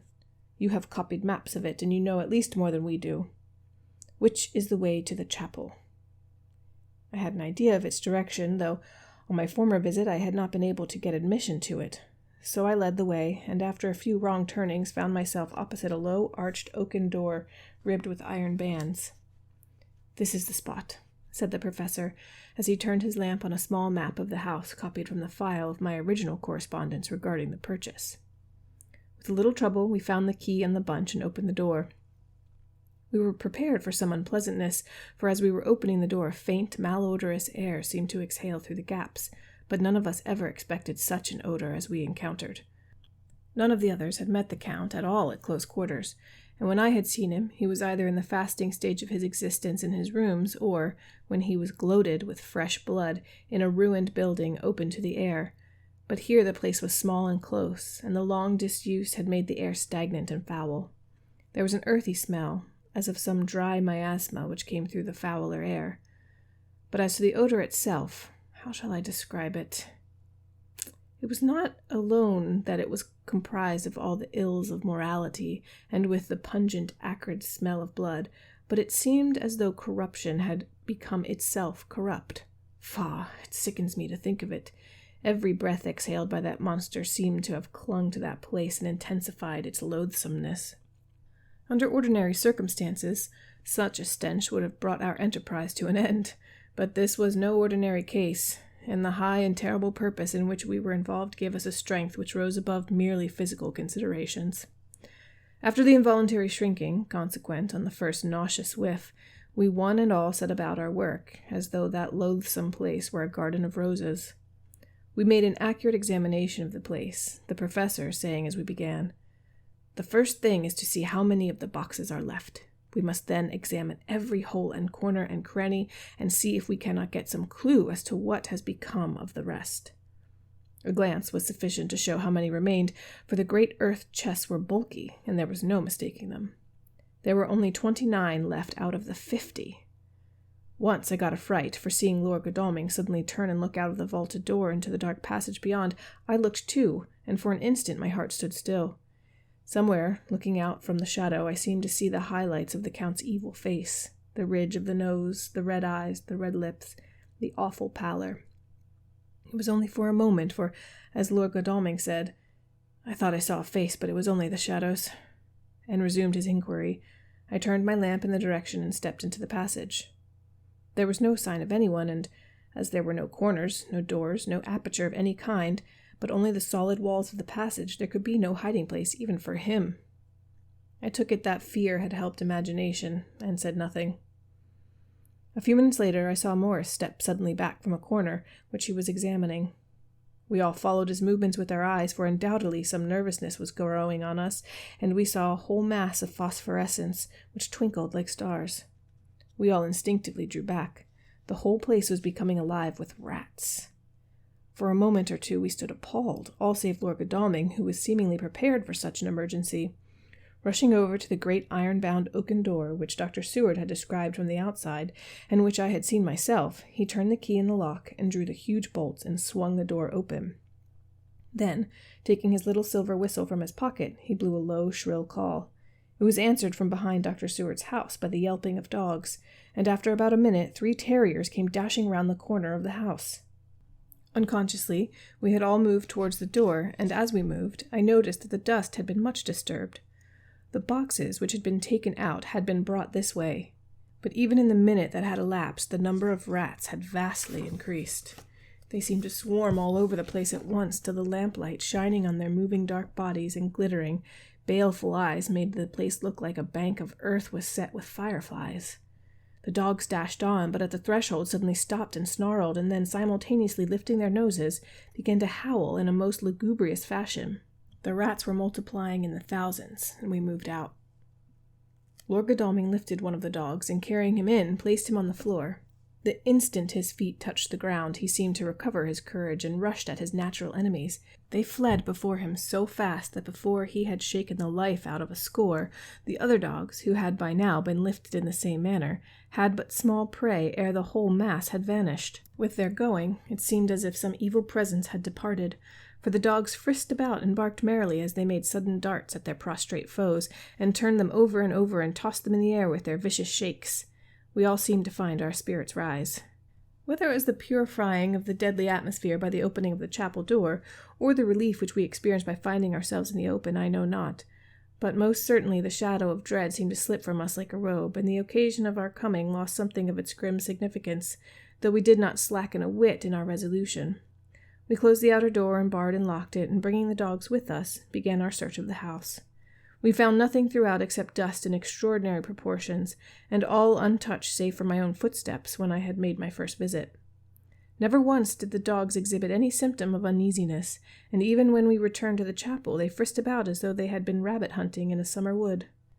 The morning was quickening in the east when we emerged from the front. Dr. Van Helsing had taken the key of the hall door from the bunch and locked the door in orthodox fashion, putting the key into his pocket when he had done.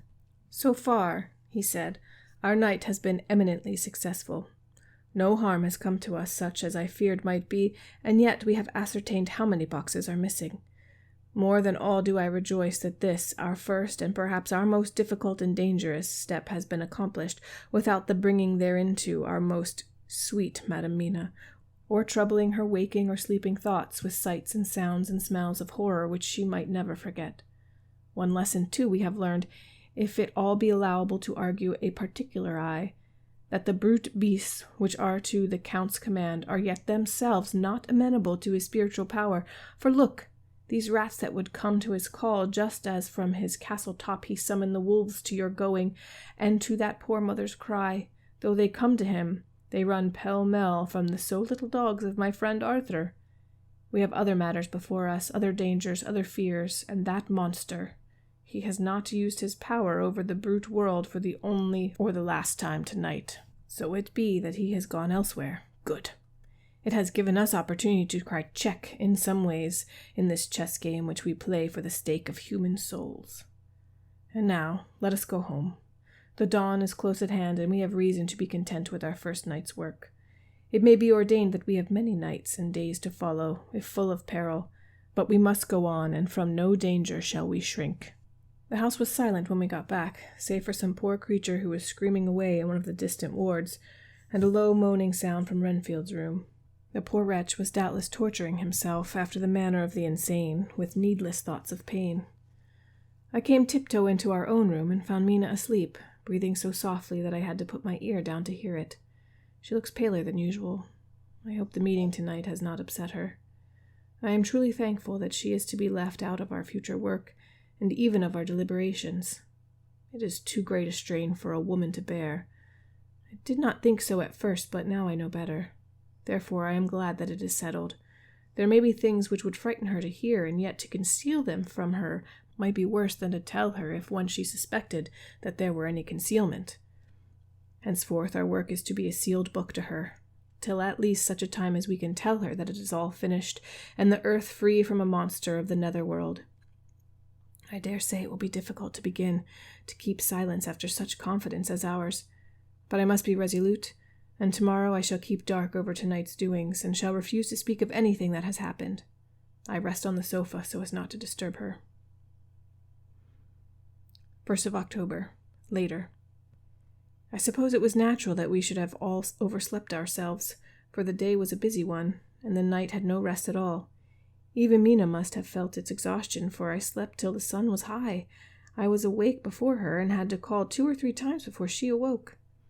Indeed, she was so sound asleep that for a few seconds she did not recognize me, but looked at me with a sort of blank terror, as one looks who has been waked out of a bad dream. She complained a little of being tired, and I let her rest till later in the day. We now know of 21 boxes having been removed, and if it be that several were taken in any of these removals, we may be able to trace them all. Such will, of course, immensely simplify our labor, and the sooner the matter is attended to, the better. I shall look up Thomas Snelling today. Dr. Seward's Diary, 1st October. It was towards noon when I was awakened by the professor walking into my room. He was more jolly and cheerful than usual, and it is quite evident that last night's work has helped us to take care of some of the brooding weight of his mind. After going over the adventure of the night, he suddenly said, "Your patient interests me much. May it be that with you I visit him this morning? Or if that you are too occupied, I can go alone if it may be. It is a new experience to me to find a lunatic who talk philosophy and reason so sound." I had some work to do, which pressed, so I told him that if he would go alone, I would be glad, as then I should not have to keep him waiting. So I called an attendant and gave him the necessary instructions. Before the professor left the room, I cautioned him against getting any false impression from my patient. "But," he answered, "I want him to talk of himself, and of his delusion as to consuming live things. He said to Madam Mina, as I see in your diary of yesterday, that he had once such a belief." "Why do you smile, friend John?" "Excuse me," I said, "but the answer is here." I laid my hand on the typewritten matter. When our sane and learned lunatic made that very statement of how he used to consume life, his mouth was actually nauseous with the flies and spiders which he had eaten just before Mrs. Harker entered the room. Van Helsing smiled in turn. "Good," he said. "Your memory is true, friend John. I should have remembered. And yet it is this very obliquity of thought and memory which makes mental disease such a fascinating study. Perhaps I may gain more knowledge out of the folly of this madman than I shall from the teaching of the most wise. Who knows?" I went on with my work, and before long was through in that hand. It seemed that the time had been very short indeed, but there was Van Helsing back in the study. "Do I interrupt?" he asked politely as he stood at the door. "Not at all," I answered. "Come in. My work is finished and I am free. I can go with you now if you like." "It is needless. I have seen him." "Well?" "I fear that he does not appraise me much. Our interview was short. When I entered his room, he was sitting on a stool in the center with his elbows on his knees, and his face was the picture of sullen discontent. I spoke to him as cheerfully as I could, and with such a measure of respect as I could assume. He made no reply whatever. "Don't you know me?" I asked. His answer was not reassuring. "I know you well enough. You are the old fool Van Helsing. I wish you would take yourself and your idiotic brain theories elsewhere. Damn all the thick-headed Dutchmen." Not a word more would he say, but sat with his implacable sullenness, as indifferent to me as though I had not been in the room at all. Thus departed for this time my chance of much learning from this so clever lunatic. So I shall go, if I may, and cheer myself with a few happy words with that sweet soul Madam Mina. Friend John, it does rejoice me unspeakable that she is no more to be pained, no more to be worried with our terrible things. Though we shall much miss her help, it is better so. "I agree with you, with all my heart," I answered earnestly, for I did not want him to weaken in this matter. Mrs. Harker is better out of it. Things are quite bad enough for us, all men of the world, and who have been in many tight places in our time, but it is no place for a woman, and if she had remained in touch with the affair, it would in time infallibly have wrecked her. So Van Helsing has gone to confer with Mrs. Harker and Harker. Quincy and Art are all out following up the clues as to the earth boxes. I shall finish my round of work, and we shall meet tonight. Mina Harker's Journal, 1st of October. It is strange to me to be kept in the dark, as I am. After Jonathan's full confidence for so many years, to see him manifestly avoid certain matters, and those the most vital of all. This morning I slept late after the fatigues of yesterday, and though Jonathan was late too, he was the earlier. He spoke to me before we went out, never more sweetly or tenderly, but he never mentioned a word of what happened in the visit to the Count's house, and yet he must have known how terribly anxious I was. Poor dear fellow. I suppose it must have distressed him even more than it did me. They all agreed that it was best that I should not be drawn further into this awful work, and I acquiesced. But to think that he keeps anything from me, and now I'm crying like a silly fool when I know it comes from my husband's great love and from the good wishes of those other strong men. That has done me good. Well, some day Jonathan will tell me all, and lest it should ever be that he should think for a moment that I kept anything from him, I still keep my journal as usual. Then, if he has feared of my trust, I shall allow him to read every thought of my heart put down for his dear eyes. I feel strangely sad and low-spirited today. I suppose it is the reaction from the terrible excitement. Last night I went to bed when the men had gone, simply because they told me to. I didn't feel sleepy, and I did feel full of devouring anxiety. I kept thinking over everything that has been ever since Jonathan came to see me in London, and it all seems like a horrible tragedy with fate pressing on relentlessly to some destined end. Everything that one does seems, no matter how right it may be, to bring on the very thing which is most deplored. If I hadn't gone to Whitby, perhaps dear Lucy would still be with us now. She hadn't taken to visiting the churchyard till I came, and if she hadn't come there in the daytime with me, she wouldn't have walked there in her sleep, and if she hadn't gone there at night and asleep, that monster couldn't have destroyed her as he did. Oh, why did I ever go to Whitby? There, now crying again. I wonder what has come over me today. I must hide it from Jonathan, for if he knew that I had been crying twice in the morning, I, who never cried on my own account, and whom he has never caused to shed a tear, the dear fellow would fret his heart out. I shall put on a bold face, and if I do feel weepy, he shall never see it. I suppose it is one of the lessons that we poor women have to learn. I can't quite remember how I fell asleep last night. I remember hearing the sudden barking of the dogs and a lot of queer sounds like praying on a very tumultuous scale from Mr. Renfield's room, which is somewhere under this. And then there was silence over everything, silence so profound that it startled me, and I got up and looked out of the window. All was dark and silent, the black shadows thrown by the moonlight seeming full of a silent mystery of their own. Not a thing seemed to be stirring, but all to be grim and fixed as death or fate, so that a thin streak of white mist that crept with almost imperceptible slowness across the grass towards the house seemed to have a sentience and a vitality of its own. I think the digression of my thoughts must have done me good, for when I got back to bed I found a lethargy creeping over me. I lay a while, but could not quite sleep, so I got out and looked out of the window again. The mist was spreading and was now close up to the house, so that I could see it lying thick against the wall, as though it were stealing up to the windows. The poor man was more loud than ever, and though I could not distinguish a word he said, I could in some way recognize in his tone some passionate entreaty on his part. Then there was the sound of a struggle, and I knew that the attendants were dealing with him. I was so frightened that I crept into bed and pulled the clothes over my head, putting my fingers in my ears.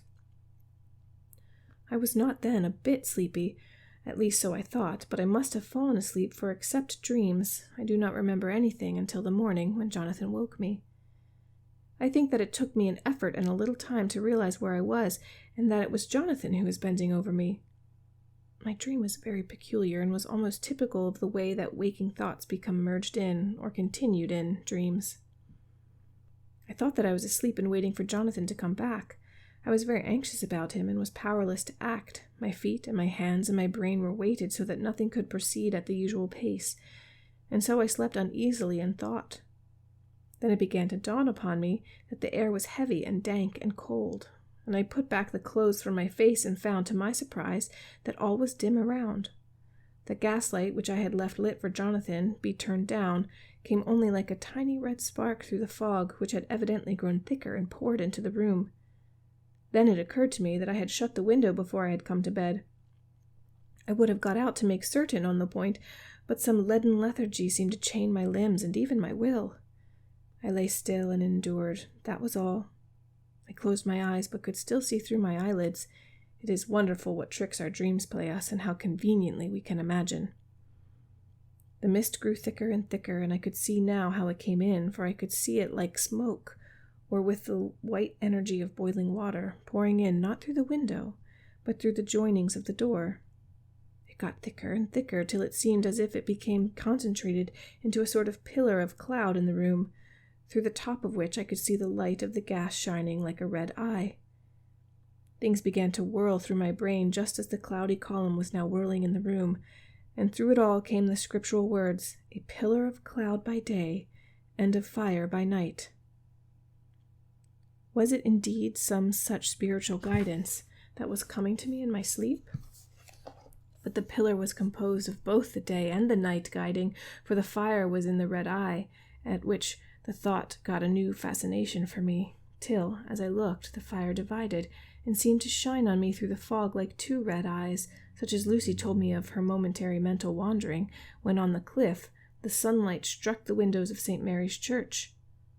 Suddenly the horror burst upon me that it was thus that Jonathan had seen those awful women growing into reality through the whirling mist in the moonlight, and in my dream I must have fainted, for all became black darkness. The last conscious effort which imagination made was to show me a livid white face bending over me out of the mist. I must be careful of such dreams, for they would unseat one's reason if there were too much of them. I would get Dr. Van Helsing or Dr. Seward to prescribe something for me which would make me sleep, only that I fear to alarm them. Such a dream at the present time would be woven into their fears for me. Tonight I shall strive hard to sleep naturally. If I do not, I shall tomorrow night get them to give me a dose of chloral. That cannot hurt me for once, and it will give me a good night's sleep. Last night tired me more than if I had not slept at all. 2nd October, 10 p.m. Last night I slept, but I did not dream. I must have slept soundly, for I was not wakened by Jonathan coming to bed, but the sleep has not refreshed me, for today I feel terribly weak and spiritless. I spent all yesterday trying to read or lying down dozing. In the afternoon, Mr. Renfield asked if he might see me. Poor man, he was very gentle, and when I came away he kissed my hand and bade God bless me. Some way it affected me much. I am crying when I think of him.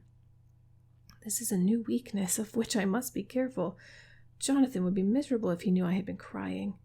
He and the others were out till dinner time, and they all came in tired. I did what I could to brighten them up, and I suppose that the effort did me good, for I forgot how tired I was. After dinner they sent me to bed, and all went off to smoke together, as they said, but I knew they wanted to tell each other of what had occurred to each during the day. I could see from Jonathan's manner that he had something important to communicate. I was not so sleepy as I should have been, so before they went I asked Dr. Seward to give me a little opiate of some kind, as I had not slept well the night before. He very kindly made me up a sleeping draught, which he gave to me, telling me that it would do me no harm, as it was very mild. I have taken it, and am waiting for sleep, which still keeps aloof. I hope I have not done wrong, for as sleep begins to flirt with me, a new fear comes, that I may have been foolish in thus depriving myself of the power of waking. I might want it. Here comes sleep. Good night. Chapter 20. Jonathan Harker's Journal. 1 October. Evening. I found Thomas Snelling in his house at Bethnal Green, but, unhappily, he was not in a condition to remember anything. The very prospect of beer, which my expected coming had opened to him, had proved too much. He had begun too early on his expected debauch. I learned, however, from his wife, who seemed a decent, poor soul, that he was only the assistant to Smollett, who of the two mates was the responsible person. So off I drove to Walworth and found Mr. Joseph Smollett at home and in his shirt-sleeves, taking a late tea out of a saucer. He's a decent, intelligent fellow, distinctly a good, reliable type of workman, and with a headpiece of his own. He remembered all about the incident of the boxes, and from a wonderful dog's-eared notebook, which he produced from some mysterious receptacle about the seat of his trousers, and which had hieroglyphical entries in thick, half-obliterated pencil, he gave me the destinations of the boxes. There were, he said, 6 in the cartload, which he took from Carfax, and left it 197 Chicksand Street, Mile End, Newtown, and another 6, which he deposited at Jamaica Lane, Bermondsey. If then the Count meant to scatter these ghastly refuges of his over London, these places were chosen as the first of delivery, so that later he might distribute more fully. The systematic manner in which this was done made me think that he could not mean to confine himself to 2 sides of London. He was now fixed on the far east of the northern shore, and on the east of the southern shore, and on the south. The north and west were surely never meant to be left out of his diabolical scheme, let alone the city itself, and the very heart of fashionable London in the southwest and west. I went back to Smollett and asked him if he could tell us if any other boxes had been taken from Carfax. He replied, "Well, Governor, you treated me very handsome." I had given him half a sovereign, "and I'll tell you all I know. I heard a man by the name of Bloxham say 4 nights ago in a hare and hounds in Pinch's Alley, and how he's his mate, and had a rare dusty job in the old house at Perfect. There ain't a many such jobs as this here, and I'm thinking that maybe Sam Bloxham could tell you something." I asked if he could tell me where to find him. I told him that if he could get me the address, it would be worth another half sovereign to him. So he gulped down the rest of his tea and stood up, saying he was going to begin the search then and there. At the door, he stopped and said, "Look here, Governor, there ain't no sense of me keeping you here. You may find Sam soon or I mayn't. But anyhow, he ain't likely to be in a way to tell you much tonight. Sam's a rare one when he starts on a booze. If you give me an envelope with a stamp on it and put your address on it, I'll find out where Sam is to be found and post it to you tonight. But you better be up harder soon in the morning, or maybe you won't catch him for Sam gets off main early. Never mind the booze the night afore." This was all practical, so one of the children went off with a penny to buy an envelope and a sheet of paper and to keep the change. When she came back, I addressed the envelope and stamped it. When Smollett had again faithfully promised to post the address when found, I took my way to home. We're on the track anyhow. I'm tired tonight and want sleep. Mina's fast asleep and looks a little too pale. Her eyes look as though she's been crying. Poor dear. I've no doubt it frets her to be kept in the dark, and it may make her doubly anxious about me and the others. But it is best as it is. It is better to be disappointed and worried in such a way now than to have her nerve broken. The doctors were quite right to insist on her being kept out of this dreadful business. I must be firm, for on me this particular burden of silence must rest. I shall not ever enter on the subject with her under any circumstances. Indeed, it may not be a hard task after all, for she herself has become reticent on the subject, and has not spoken of the Count or his doings ever since we told her of our decision. 2 October, evening. A long and trying and exciting day. By the first post, I got my directed envelope with a dirty scrap of paper enclosed, on which was written, with carpenter's pencil and in a sprawling hand, "Sam Bloxham, Corcoran's, 4, Potter's Court, Bartle Street, Walworth. Arsk for the Deepite." I got the letter in bed, and rose without waking Mina. She looked heavy and sleepy and pale and far from well. I determined not to wake her, but that when I should return from this new search, I would arrange for her to go back to Exeter. I think she would be happier in her own home, with her daily tasks to interest her, than in being here amongst us, and in ignorance. I only saw Dr. Seward for a moment, and told him where I was off to, promising to come back and tell the rest, so soon as I should have found out anything. I drove to Walworth and found, with some difficulty, Potter's Court. Mr. Smollett's spelling misled me, as I asked for Poter's Court instead of Potter's Court. However, when I had found the court, I had no difficulty in discovering Corcoran's lodging-house. When I asked the man who came to the door for the Deepite, he shook his head and said, "I don't know him. Ain't no such person here. Never heard of him in all my bloomin' days. Don't believe there ain't nobody that kind living here anywheres." I took out Smollett's letter, and I read it. It seemed to me the lesson of the spelling and the name of the court might guide me. "What are you?" I asked. "I'm the deputy," he answered. I saw at once I was on the right track. Phonetic spelling had again misled me. A half-crown tip put the deputy's knowledge at my disposal. I learned that Mr. Bloxham, who had slept off the remains of his beer on the previous night at Corcoran's, had left for his work at Poplar at 5 o'clock that morning. He could not tell me where the place of work was situated, but he had a vague idea it was some kind of newfangled warehouse, and with this slender clue, I had to start for Poplar. It was 12 o'clock before I got any satisfactory hint of such a building, and this I got at a coffee shop, where some workmen were having their dinner. One of these suggested that there was being erected at Cross Angel Street a new cold storage building, and this suited the condition of a newfangled warehouse. I at once drove to it. An interview with the surly gatekeeper and a surlier foreman, both of whom were appeased with the coin of the realm, put me on the track of Bloxham. He was sent for on my suggesting that I was willing to pay his day's wages to the foreman, the privilege of asking him a few questions on a private matter. He was a smart enough fellow, though rough of speech and bearing. When I had promised to pay for his information and given him an earnest, he told me that he had made 2 journeys between Carfax and a house at Piccadilly, and had taken from this house to the latter 9 great boxes, main heavy ones, with a horse and cart hired by him for this purpose. I asked if he could tell me the number of the house in Piccadilly, to which he replied, "Well, governor, I forgets the number, but there's only a few doors from a big white church or something of a kind, not long built. But there's a dusty old house, too, and nothing to the dustiness of the house we took the bloomin' boxes from." "How'd you get to the houses if they were both empty?" "That was the old party what engaged me a waiting at the house of Purfleet. He helped me to lift the boxes and put them in a dray. Curse me, but he was the strongest chap I ever struck. And him an old fellow with a white moustache, one that didn't even think couldn't throw a shadow." How this phrase thrilled through me.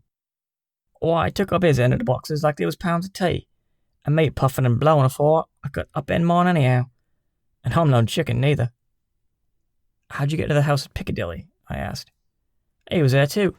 He must have started off and got there before me, for when I rung the bell, he came and opened the door himself, and helped me to carry the boxes and all." "The whole 9, I asked. "Yes, that's 5 on the first load and 4 on the second. It was main dry work, and I don't so well remember how I got home." I interrupted him. "Were the boxes left in the hall?" "Yeah, it was a big hall, and there was nothing else in it." I made one more attempt to further matters. "You didn't have any key?" "Never used no key, no nothing. The old Jenny opened the door herself and shut it again when I drove off. I don't remember the last time, but I was a beer." "And you can't remember the number of the house?" "No, sir. But he didn't have no dick for built that. It's iron with stone front and a bow in it, and all I steps up to the door.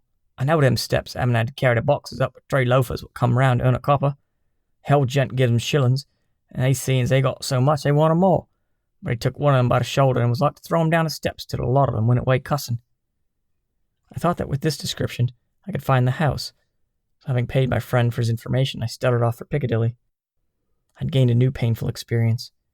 The Count could, it was evident, handle the earth boxes himself. If so, time was precious, for now that he had achieved a certain amount of distribution, he could, by choosing his own time, complete the task unobserved. At Piccadilly Circus, I discharged my cab and walked westward. Beyond the Junior Constitutional, I came across the house described, and was satisfied that this was the next of the layers arranged by Dracula. The house looked as though it had been long untenanted. The windows were encrusted with dust, and the shutters were up.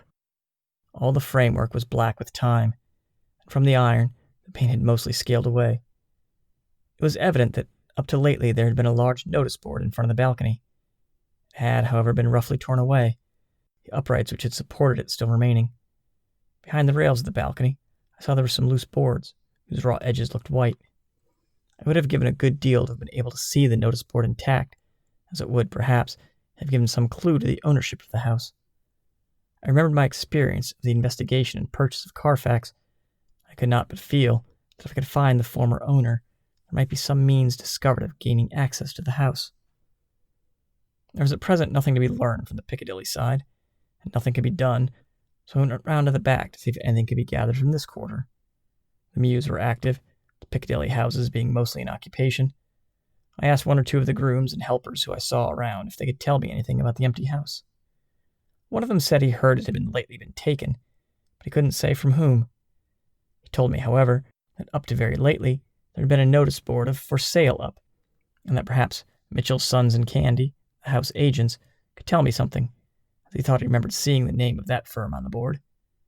I did not wish to seem too eager, or let my informant know or guess too much, so, thanking him in the usual manner, I strolled away. It was now growing dusk, and the autumn night was closing in, so I did not lose any time. Having learned the address of Mitchell, Sons and Candy from a directory at the Berkeley, I was soon at their office on Sackville Street. The gentleman who saw me was particularly suave in manner, but uncommunicative in equal proportion. Having once told me that the Piccadilly house, which throughout our interview he called a mansion, was sold, he considered my business as concluded. When I asked who had purchased it, he opened his eyes, a thought wider, and paused a few seconds before replying. "It is sold, sir." "Pardon me," I said with equal politeness, "but I have a special reason for wishing to know who purchased it." Again he paused longer and raised his eyebrows still more. "It is sold, sir," was again his laconic reply. "Surely," I said, "you do not mind letting me know so much?" "But I do mind," he answered. "The affairs of their clients are absolutely safe in the hands of Mitchell, Sons and Candy." This was manifestly a prig of the first water, and there was no use arguing with him. I thought I had best meet him on his own ground. So I said, "Your clients, sir, are happy in having so resolute a guardian of their confidence. I am myself a professional man." Here I handed him my card. "In this instance, I am not prompted by curiosity. I act on the part of Lord Godalming, who wishes to know something of the property which was, he understood, lately for sale." These words put a different complexion on affairs. He said, "I would like to oblige you if I could, Mr. Harker. Especially would I like to oblige his lordship. We once carried out a small matter of renting some chambers for him when he was the Honourable Arthur Holmwood. If you will let me have his lordship's address, I will consult the house on the subject, and will, in any case, communicate with his lordship by tonight's post. It will be a pleasure if we can so far deviate from our rules as to give the required information to his lordship." I wanted to secure a friend, not to make an enemy, so I thanked him, gave the address at Dr. Seward's, and came away. It was now dark, and I was tired and hungry. I got a cup of tea at the Aerated Bread Company, and came down to Purfleet by the next train. I found all the others at home. Mina was looking tired and pale, but she made a gallant effort to be bright and cheerful. It wrung my heart to think that I had to keep anything from her, so caused her inquietude. Thank God this will be the last night of her looking on at our conferences, feeling the sting of our not showing our confidence. It took all my courage to hold on to the wise resolution of keeping her out of our grim task. She seems somehow more reconciled, or else the very subject seems to become repugnant to her, for when any accidental allusion is made, she actually shudders. I'm glad we made our resolution in time, as with such a feeling as this, our growing knowledge would be torture to her. I could not tell the others of the day's discovery till we were alone, so after dinner, followed by a little music to save appearances, even amongst ourselves, I took Mina to her room and left her to go to bed. The dear girl was more affectionate with me than ever, and clung to me as though she would detain me, but there was much to be talked of, and I came away. Thank God, the ceasing of telling things has made no difference between us. When I came down again, I found the others all gathered round the fire in the study. In the train I had written my diary so far, and simply read off to them the best means of letting them get abreast of my own information. When I had finished, Van Helsing said, "This has been a great day's work, friend Jonathan. Doubtless we are back on track of the missing boxes. We find them in that house, and our work is near the end. But if there be some missing, we must search until we find them. Then we shall make our final coup, and hunt the wretch to his real death." We all sat silent a while, and at once Mr. Morris spoke. "Say, how are we going to get into that house?" "We got into the other," answered Lord Godalming quickly. "But Art, it's different. We broke house at Carfax, but we had a night in a walled park to protect us. It'll be a mightily different thing to commit burglary in Piccadilly, either by day or night. I confess I don't see how we're going to get in unless that agency duck can find us a key of some sort. Perhaps we shall know when you get his letter in the morning." Lord Godalming's brows contracted, and he stood up and walked about the room. By and by he stopped, and said, turning from one to another of us, "Quincy's head is level.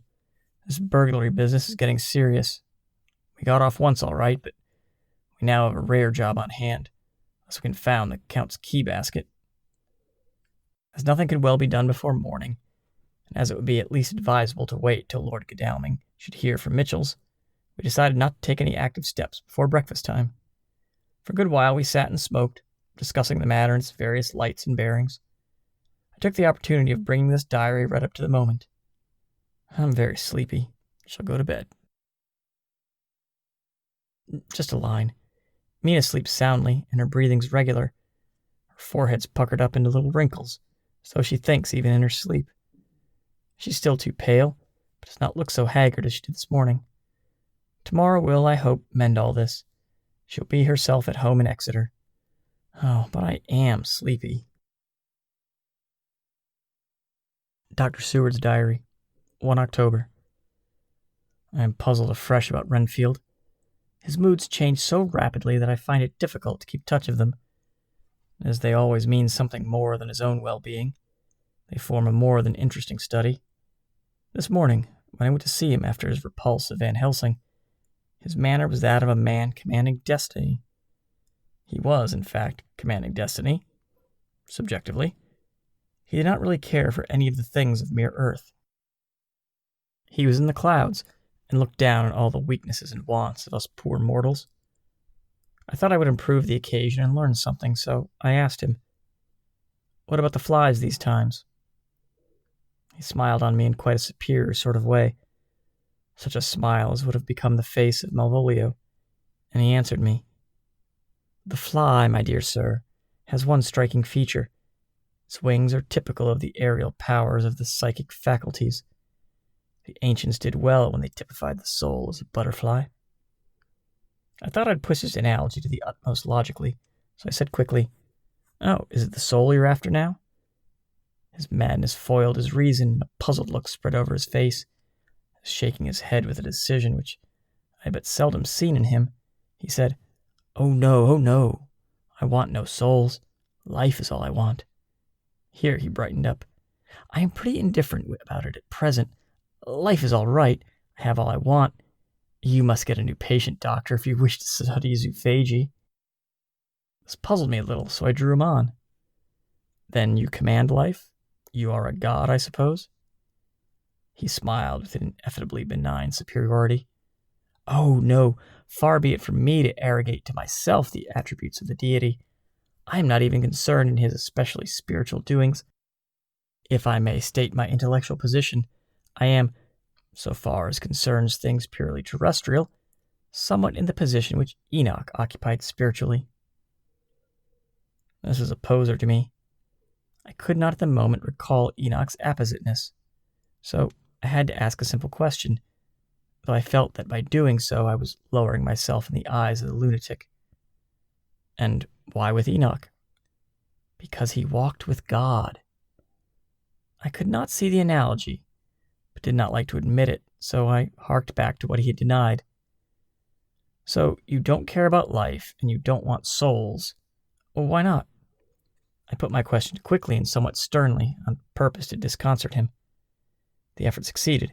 For an instant, he unconsciously relapsed into his old servile manner, bent low before me, and actually fawned upon me as he replied, "I don't want any souls, indeed, I don't. I couldn't use them if I had them. They would be no manner of use to me. I couldn't eat them, or—" He suddenly stopped, and the old cunning look spread over his face, like a wind sweep on the surface of the water. "And, doctor, as to life, what is it after all? When you've got all you require, and you know that you will never want, that is all. I have friends, good friends, like you, Dr. Seward." This was said with a leer of inexpressible cunning. I know that I shall never lack the means of life. I think that through the cloudiness of his insanity, he saw some antagonism in me, for he at once fell back on the last refuge of such as he, a dogged silence. After a short time, I saw that for the present it was useless to speak to him. He was sulky, and so I came away. Later in the day, he sent for me. Ordinarily, I would not have come without special reason, but just at present, I am so interested in him that I would gladly make an effort. Besides, I am glad to have anything to help pass the time. Harker is out, following up clues, and so are Lord Godalming and Quincy. Van Helsing sits in my study, poring over the record prepared by the Harkers. He seems to think that by accurate knowledge of all details he will light upon some clue. He does not wish to be disturbed in the work without cause. I would have taken him with me to see the patient, only I thought that after his last repulse he might not care to go again. There's also another reason. Renfield might not speak so freely before a third person as when he and I were alone. I found him sitting in the middle of the floor on a stool, a pose which is generally indicative of some mental energy on his part. When I came in, he said at once, as though the question had been waiting on his lips, "What about souls?" It was evident then that my surmise had been correct. Unconscious cerebration was doing its work, even with the lunatic. I determined to have the matter out. "What about them yourself?" I asked. He did not reply for a moment, but looked all around him, and up and down, as though he expected to find some inspiration for an answer. "I don't want any souls," he said in a feeble, apologetic way. The matter seemed to be preying on his mind, and so I determined to use it, to be cruel only to be kind. So I said, "You like life and you want life?" "Oh, yes, but that's all right. You needn't worry about that." But I asked, "How are we to get the life without getting the soul also?" This seemed to puzzle him, so I followed it up. "A nice time you'll have sometime when you're flying out there, the souls of thousands of flies and spiders and birds and cats, buzzing and twittering and meowing all around you. You've got their lives, you know, and you must put up with their souls." Something seemed to affect his imagination, for he put his fingers to his ears and shut his eyes, screwing them up tightly, just as a small boy does when his face is being soaped. There was something pathetic in it. It touched me, and also gave me a lesson, for it seemed that before me was a child, only a child, though the features were worn and the stubble on the jaws was white. It was evident that he was undergoing some process of mental disturbance, and knowing how his past moods had interpreted things seemingly foreign to himself, I thought I would enter into his mind as well as I could and go with him. The first step was to restore confidence, so I asked him, speaking pretty loud so that he would hear me through his closed ears, "Would you like some sugar to get your flies round again?" He seemed to wake up all at once and shook his head. With a laugh he replied, "Not much. Flies are poor things after all." After a pause he added, "But I don't want their souls buzzing round me all the same." "Or spiders?" I went on. "Blow spiders. What's the use of spiders? There isn't anything in it to eat or—" He stopped suddenly, as though reminded of a forbidden topic. So, I thought to myself, this is the second time he suddenly stopped at the word drink. What does it mean? Renfield seemed himself aware of having made a lapse, for he hurried on, as though to distract my attention from it. "I don't take stock at all in such matters. Rats and mice and such small deer, as Shakespeare has said it, chicken feet of the larder, they might be called. I'm past all that sort of nonsense. You might as well ask a man to eat molecules with a pair of chopsticks as to try to interest me about the lesser carnivora when I know of what is before me." "I see," I said. "You want big things you can make your teeth meet in? How would you like to breakfast on an elephant?" "What ridiculous nonsense are you talking?" He was getting too wide awake, so I thought I'd press him hard. "I wonder," I said reflexively, "what an elephant's soul is like." The effect I desired was obtained, for he at once fell from his high horse and became a child again. "I don't want an elephant's soul, or any soul at all," he said. For a few moments, he sat despondently. Suddenly he jumped to his feet with his eyes blazing and all the signs of intense cerebral excitement.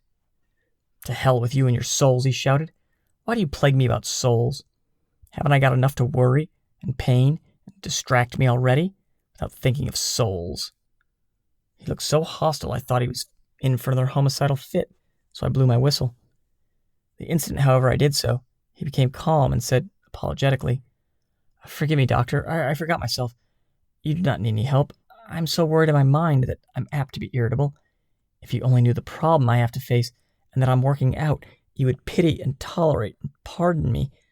Pray do not put me in a strait waistcoat. I want to think, and I cannot think freely when my body is confined. I'm sure you'll understand."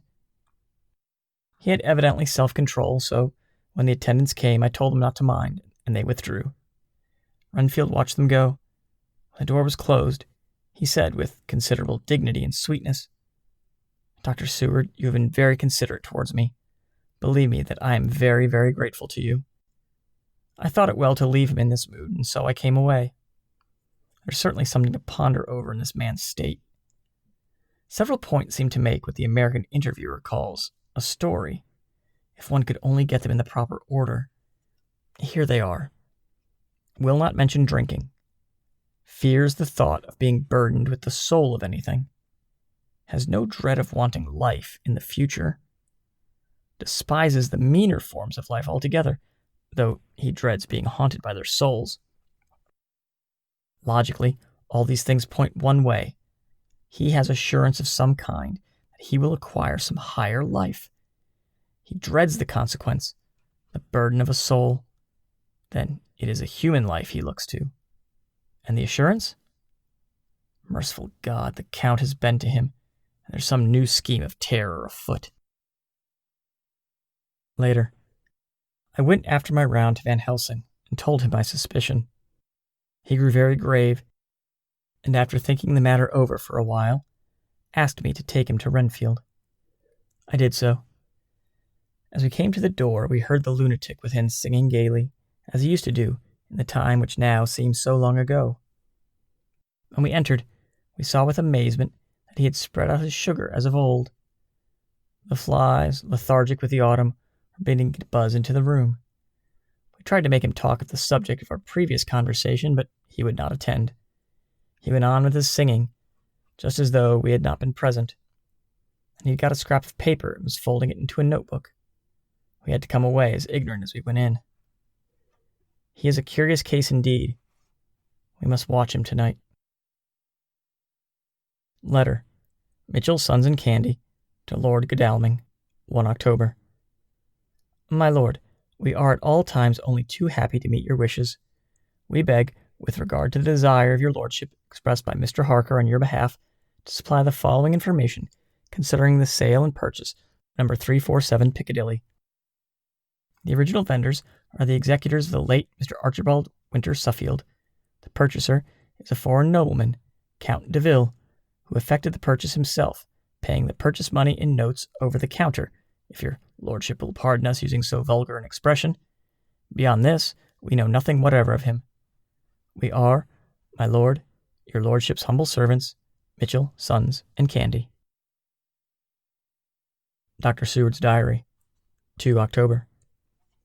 I placed a man in the corridor last night and told him to make an accurate note of any sound he might hear from Renfield's room, and gave him instructions that if there should be anything strange, he was to call me. After dinner, when we'd all gathered round the fire in the study, Mrs. Harker having gone to bed, we discussed the attempts and discoveries of the day. Harker was the only one who had any result, and we are in great hopes that his clue may be an important one. Before going to bed, I went round to the patient's room and looked in through the observation trap. He was sleeping soundly, and his heart rose and fell with regular respiration. This morning, the man on duty reported to me that a little after midnight he was restless and kept saying his prayers somewhat loudly. I asked him if that was all. He replied that it was all he had heard.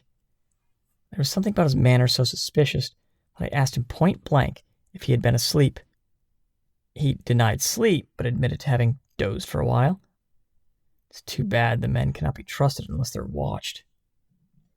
Today Harker's out following up his clues, and Art and Quincy are looking after horses. Godalming thinks it would be well to have horses always in readiness, for when we get the information which we seek, there'll be no time to lose. We must sterilize all the imported earth between sunrise and sunset.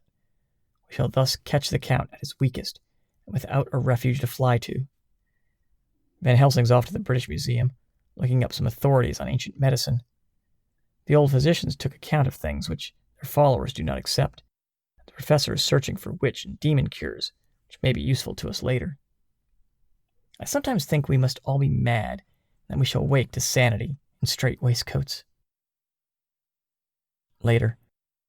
We've met again. We seem at last to be on the track, and our work of tomorrow may be the beginning of the end. I wonder if Renfield's quiet has anything to do with this. His moods have so followed the doings of the Count, the coming destruction of the monster may be carried to him in some subtle way. If we could only get some hint as to what passed in his mind between the time of my argument with him today and his resumption of fly-catching, it might afford us a valuable clue. He's now seemingly quiet for a spell. Is he... That wild yell seemed to come from his room. The attendant came bursting into my room and told me that Renfield had somehow met with some accident. He had heard him yell, and when he went to him, found him lying on his face in the floor, all covered in blood. I must go at once. Hey everyone, this is Meredith. Thank you for listening to Classics You Slept Through, Dracula, chapters 15 through 20. Join us for the next episode with our discussion.